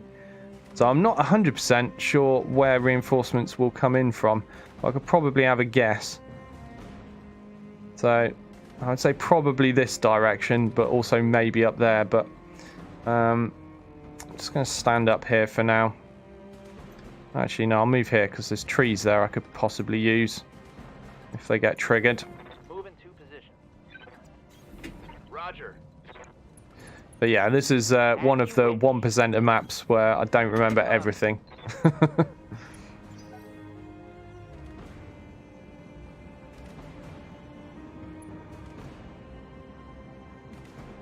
Yeah, I know what you mean, Skid. Skid says, thing that really bugs me is when you complete an objective and choose to evac rather than kill it all, 90% of the time your evac point is through the enemy units, making an evac to reduce damage to your lance or smaller loot table practically impossible. That is so true. That is true. You normally end up having to fight your way out regardless of whether you want to or not, don't you?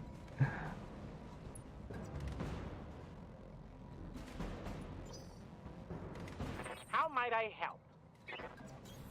Of course. Heading out. Okay, just got to be careful not to leave the convoy behind. So we'll keep Rylan escorting these guys.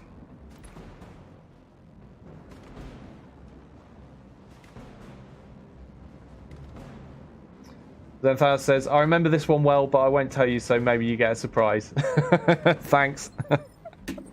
No spoilers. Yeah, maybe I will get a surprise. These guys are all in assault mechs though, so I think I'll be fine even if I've guessed wrong where the stuff is. Although one thing the AI does on this is you can't just tag stuff to stop them from shooting your convoy. They will just shoot your convoy as long as they're alive and they're close enough. So it's harder to keep the bonus. So I'm gonna have to just wreck stuff quickly, whatever reinforcements appear and wherever they appear from. Like I said, my two guesses are one would be over there, but I think that's a little bit too close to things. I'm not sure though. It's either there or I would guess down here somewhere. Either way, I think I'm positioned with these three mechs to cover either eventuality.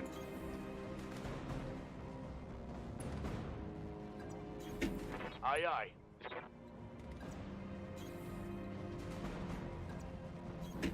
Moving to position.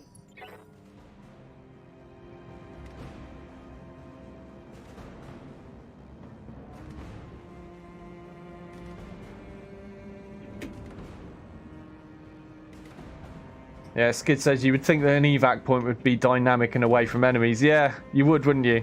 Or you'd think that perhaps the enemy doesn't automatically know where your evac point is and just drop a lance on it. Yeah. Move order received. It's kind of evil, that. Roger that. Digging in. But I honestly, I can't remember the last time I decided to run for an evac point rather than kill stuff, though. It's not very common. Perhaps it's more common in Rogue Tech. You're in position, Commander. Ah, there we go. Hold your ground. They're in one of my two guesses. So what we got? Warhammer, Quick Draw, Stalker, Stalker. Oh, man. Oh, no. Okay. And they're sitting in water as well in this hot environment, so they can just fire to their heart's content.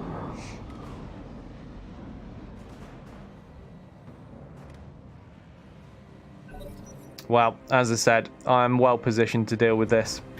Just got to wait for the heavies to do their turns, though. What's he doing? Oh, he's just guarded and entrenched. What's the Quick Draw going to do? Same.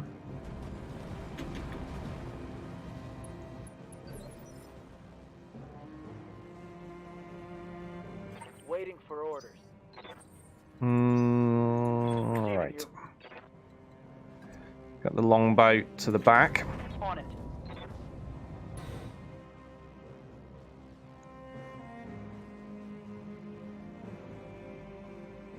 Okay, I think the 3F is probably the scariest. So we're going to go for that. Locking in all weapon systems.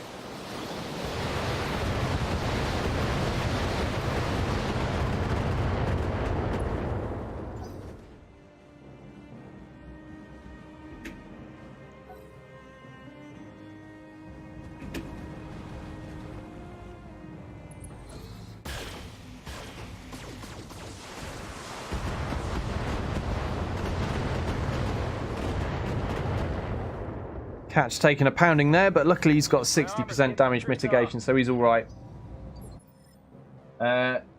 Tekingo says, have you played Rogue Tech? How does Battletech Extended compare? Right. I don't play Rogue Tech, but I've watched many hours of other streamers playing Rogue Tech. I've watched it a lot, so I do know enough about it to compare. As I was saying earlier, they're going to appeal to different audiences largely. So you've got Rogue Tech, which is for people that just want everything, everything thrown into the game that they could possibly desire. All the clan tech, all of that kind of stuff. That's Rogue Tech for you.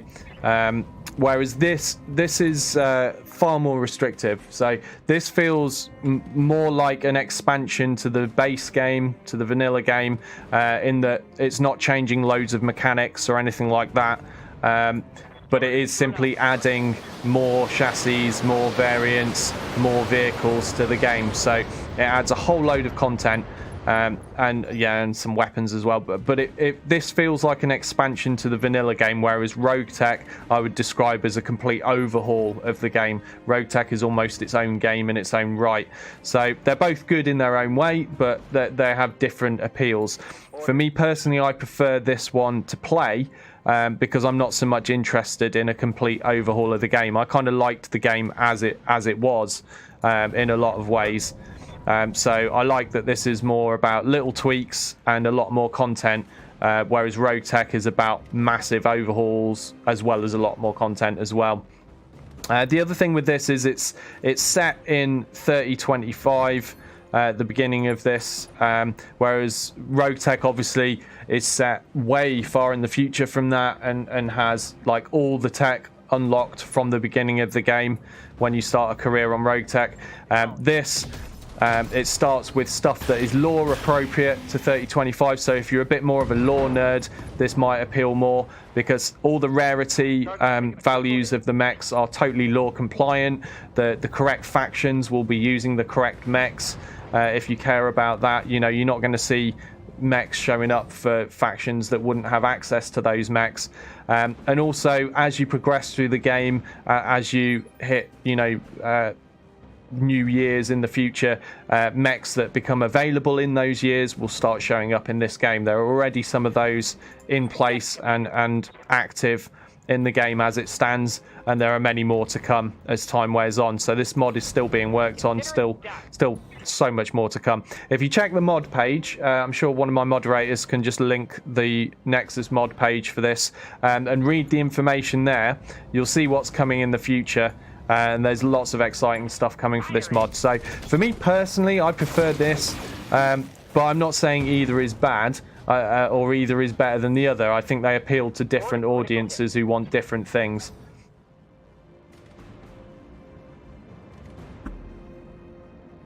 Yeah, no worries, Kingo. I hope that helped.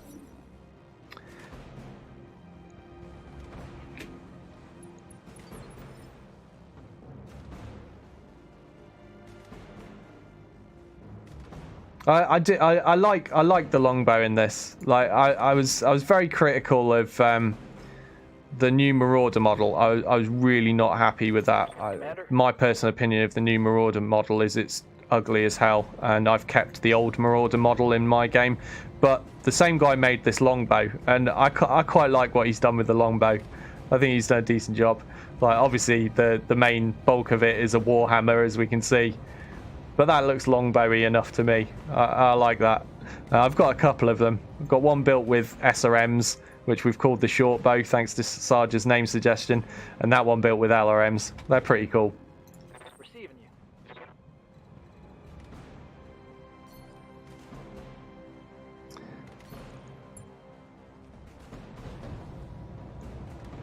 I copy.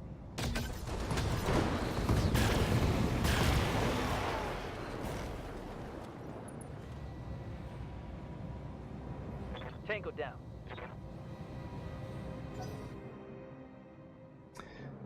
Yeah, Zenthalis says, Rogue Tech has a huge learning curve, massive mechanics, overhauls, spreadsheets worth of data you need to memorize to play optimally.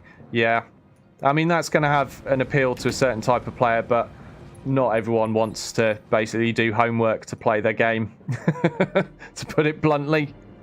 Some people just want to relax in their free time Ready for order. and play a game that doesn't require too much thought. Copy that.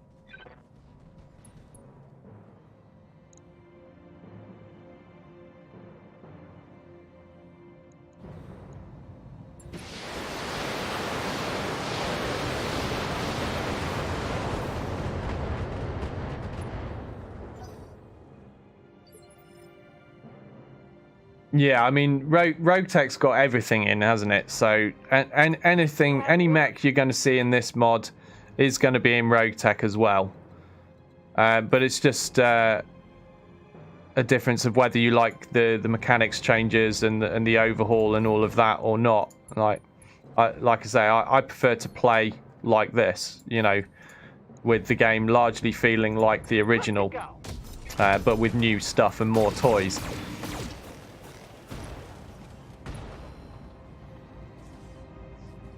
Solid connection on that one.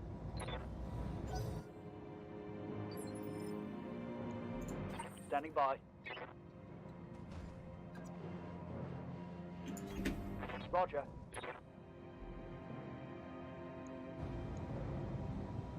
Aye, aye.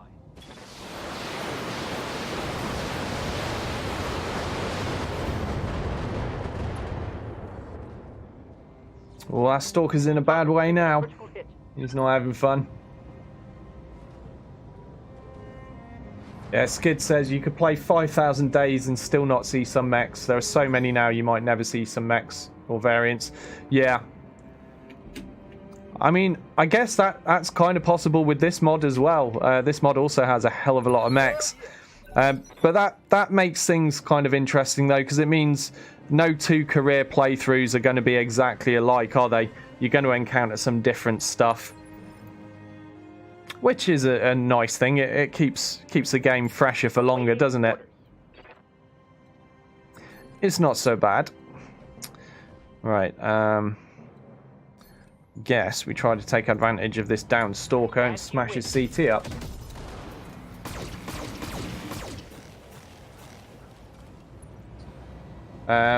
Kingo says Rogue Tech also doesn't seem to be super balanced. I threw a couple of RAC 10s on an Atlas and 12 AC 10 shots will rip apart most things. That is one of the criticisms that I have seen of Rogue Tech. Yeah, I mean, like I say, I've just watched it played. I don't play it myself, so I'm not going to pass judgment personally, but I've definitely seen a fair number of comments on the internet along those lines.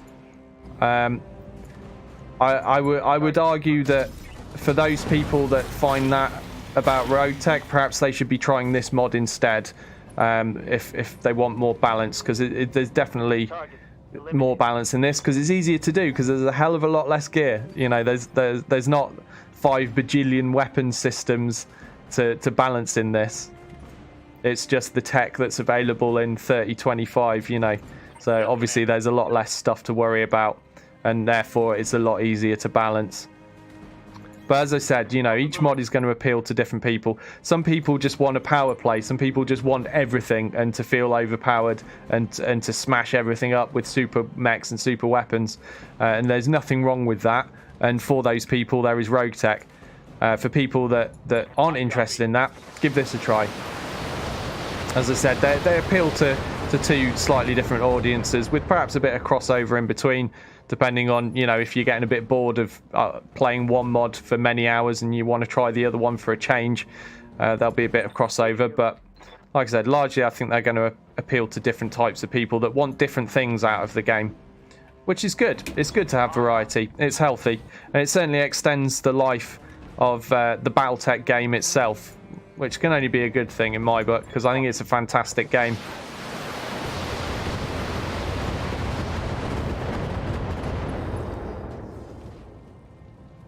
Reporting. Critical hit.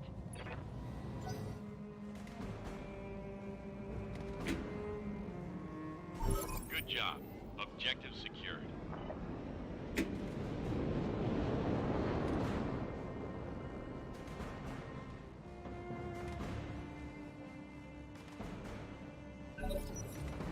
convoys away. I think all of them made it out. I wasn't really paying that much attention to them. I've been more interested in chat. But I think everything's all good. I don't think any of them blew up, and certainly none of my pilots are dead. So it's got to be going well, right? I'm taking heavy hits, Commander.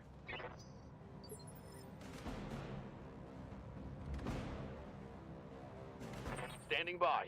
Alright, Rylan could do with some cover, really, couldn't he? Oh, they've still got 2 mechs up. Oh, yeah, because I've just killed the 2 stalkers, haven't I? So the 2 heavies are still going. You know what? I might just sprint Rylan. Get him somewhere safe. Roger that. Because the other guys are all in cover.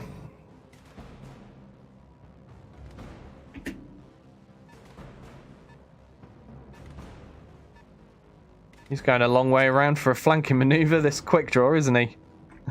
Or maybe he's just running away. He's seen what's happened to the stalkers. He's like, oh man, if that's what happens to the heaviest mechs, I'm out of here. Alright, let's vent some heat with Alto. Give him some vigilance. And start smashing things. Target confirmed.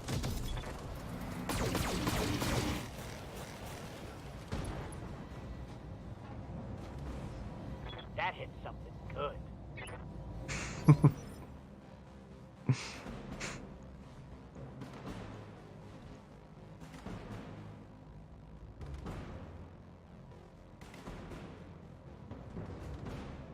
What am I doing? Standing by. Keep smashing that Warhammer. On it.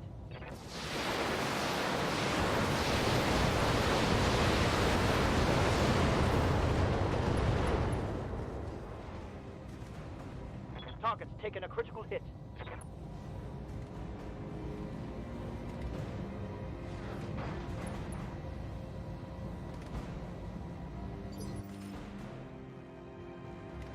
Yes, Commander.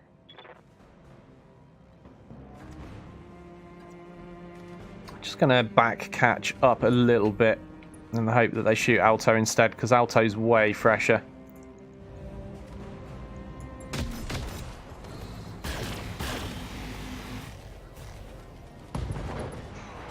Another mech down. Okay, so just a quick draw left now. Give them everything you got.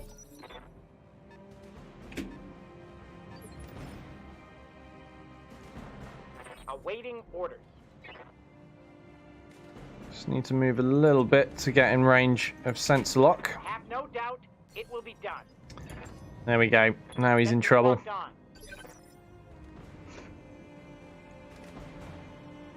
Ready for orders.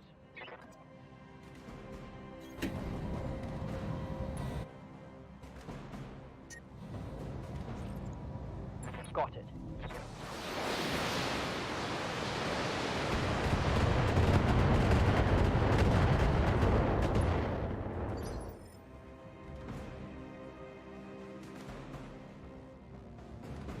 Commander?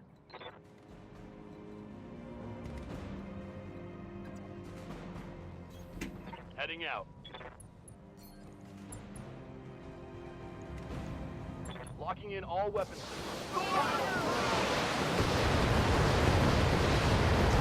So Kingo, thank you very much for the follow. Very nice of you. Reporting critical hit.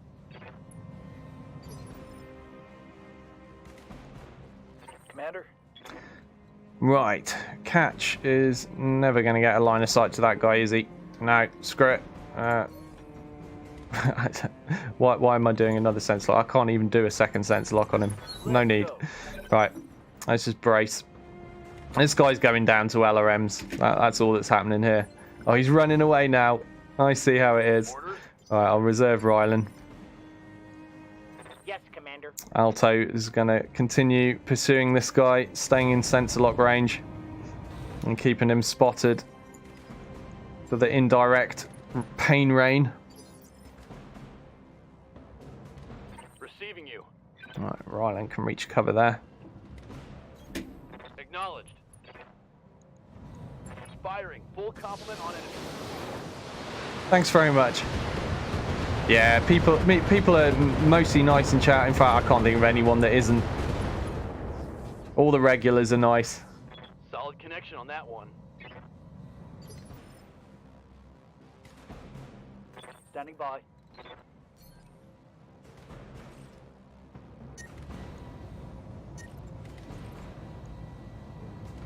Confirmed. Firing.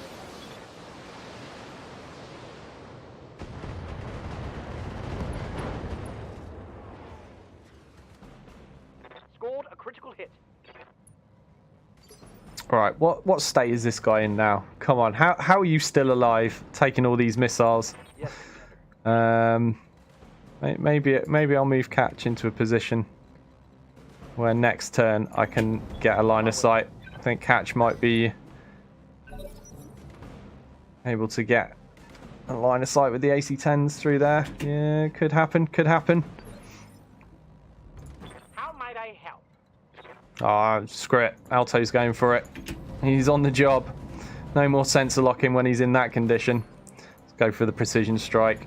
Only 54% because Alto's just got cool shot bonus rather than mastery. But that's all we need when the quick draw is that banged up. That's him down. That would be a kill.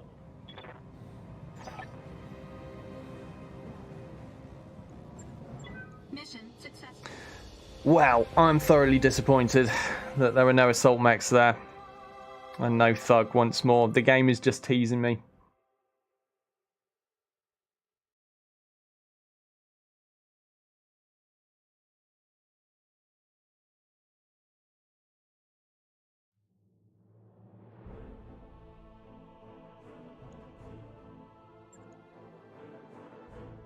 Okay. 6-day injury for Catch. Well, that's standard, isn't it? Look at all those kills Catch got, though. Man, it's insane. Doing a great job. Yeah, Catch takes an injury almost every mission, so nothing new there, eh? Let's have a look. Any decent equipment? So there's a good AC-20, but I think I've got plenty of those. Medium laser with plus 10 damage. Yeah, could be handy. Machine gun as well. Ah, actually, so we'll take the comm system. Always need more of those. The amount of headshots that occur in this outfit. And what else? Is there a mech part that I particularly want? I think that's the first Thunderbolt SS we've encountered. So, although it's in the vanilla game, I might actually take it. Just because it's rare. Well, rare enough. So we'll take one of those. Can I improve on that plus 10 damage medium laser? I don't need that. I'm pretty sure like all of my AC-20 armed mechs have already got plus 20 damage, plus 20 stability damage AC-20s. So I don't think I need another one of those. And they do show up fairly regularly thanks to the frequency that we encounter the AC-20 vehicles. So yeah, I'm going to go with that. Doesn't look that impressive, but to me it's pretty good. Particularly that comm system. What else do we get? Oh, we got the AC-20 anyhow. Happy days. Alright, that'll do.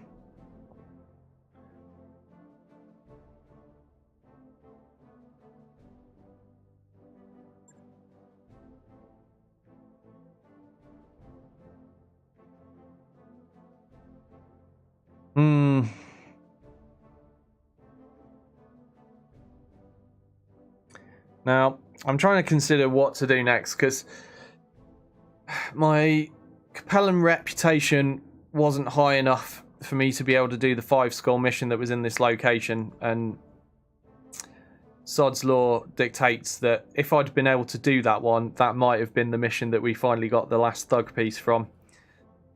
But because my rep's still not high enough, I've had to leave this mission. So, do I go and get more Capellan rep ground out, or do I take a chance and just try one more location here in case there's another Steiner mission I can do against Marek? Because if we look at the contracts here, you'll see there it is, restricted access to this 5-skull mission. I mean, there's also a chance I might find a 4-skull mission for Capellans around here. Yeah, alright, let's go. Hold on, let me just check, see if there's any repairs I need doing first. Does anything need swapping, changing, fixing? No, all looks good. Oh yeah, I was going to try that chameleon at some point. That's going to be so bad when I actually use it. It's going to get one outing, one mission, and then it's immediately going to get binned, like Infernal was saying. Throw it out the window. But we've got to try it because it's new. And we've never had one before. Right, so that's Luna. I don't like Luna. Just looking around. See where's worth my time visiting.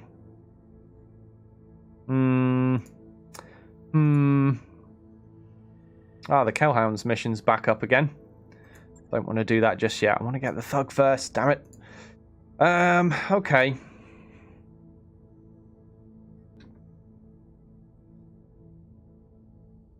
Well, I don't like fighting Luna battles particularly, but Athna is a Force Skull, and it's likely to have the appropriate missions that I'm looking for. So at the minute, I'm looking for a Force Skull mission for the Capellans against Marek.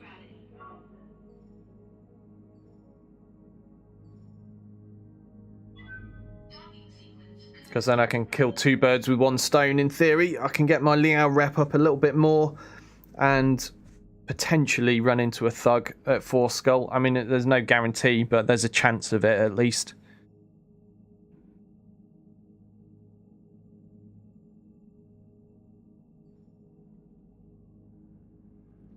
No worries, Skid. Good to see you again, mate, and thank you very much for the raid. Always appreciated.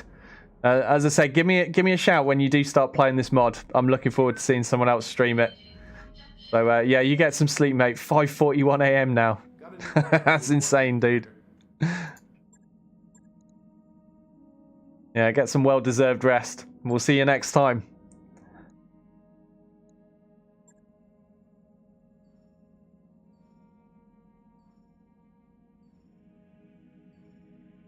Zen Thalos said, so weird seeing the tiny base game star map. Yeah, I know, actually. That's one thing that...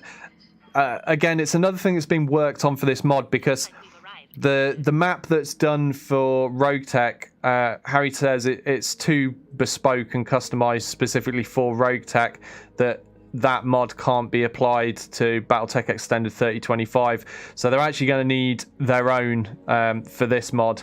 So it's going to take some time to get, which is a shame. But yeah, I'm really looking forward to when the map is extended.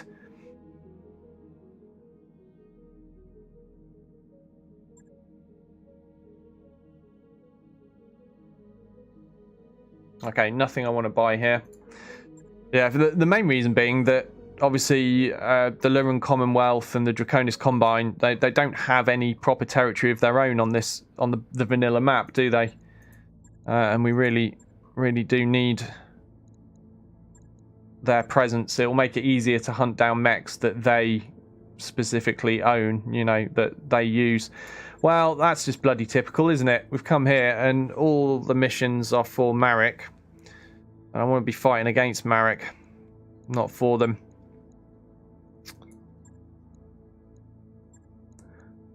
Do you know what? I'm just going to pass on that. I've got just about enough cash for now to just skip on that location and go somewhere else. I was just there moments ago, so I'm not going to go back there.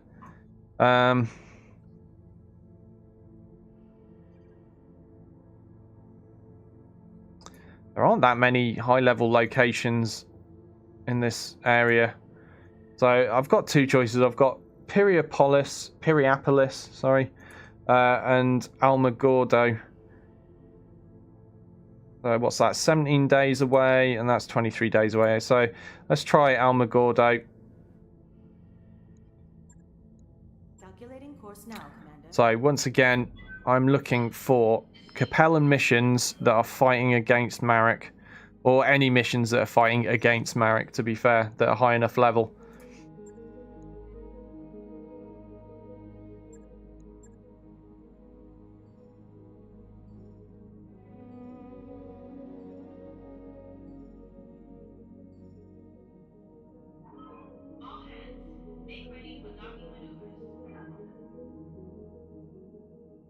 Yeah, so yeah, that's the problem, isn't it, Xenthalis? So yeah, it's too specific and custom, specifically built for Rogue Tech, that map. It is an awesome map though, like just having the whole of the inner sphere and the clan territory as well. It's crazy cool, like having that much stuff. But we'll get one for Battletech Extended 3025 eventually as well. It's gonna take some work, have a whole separate one. And they have so much to work on. I'm definitely looking forward to the next update though. Every update has added more mechs and stuff though. Thanks for that, Sarge, yeah. I reckon I'm probably just going to have to travel here and then end the stream, aren't I? Because I'm not going to be able to squeeze another mission in. Yeah, thanks for that, Sarge. Sarge is used to me. I'm always overrunning my finish time. So I just do, like Skid said earlier, that thing, I'll just do one more mission. This will be quick. 40 minutes later. Alright, let's check the store. Anything good? Nope. Okay, come on. At least give me good missions to do next session.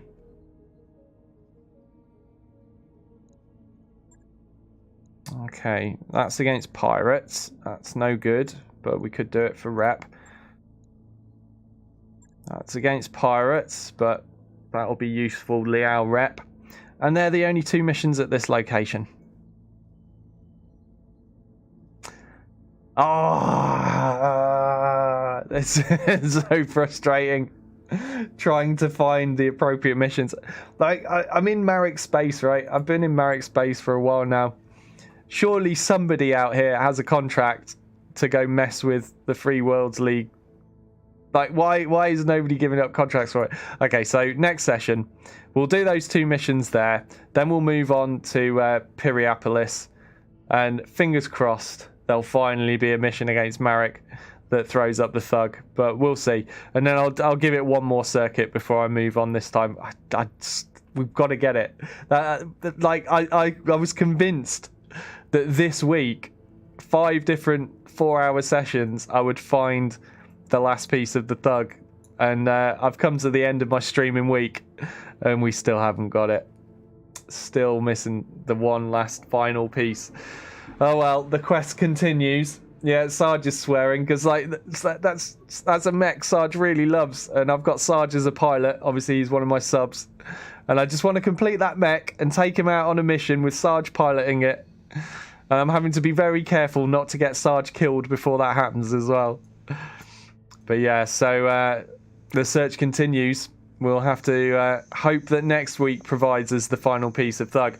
Well, for now, I'm going to wrap up the stream because, yeah, I don't have time to do one more mission, so I may as well end it there rather than make you watch some dull maintenance.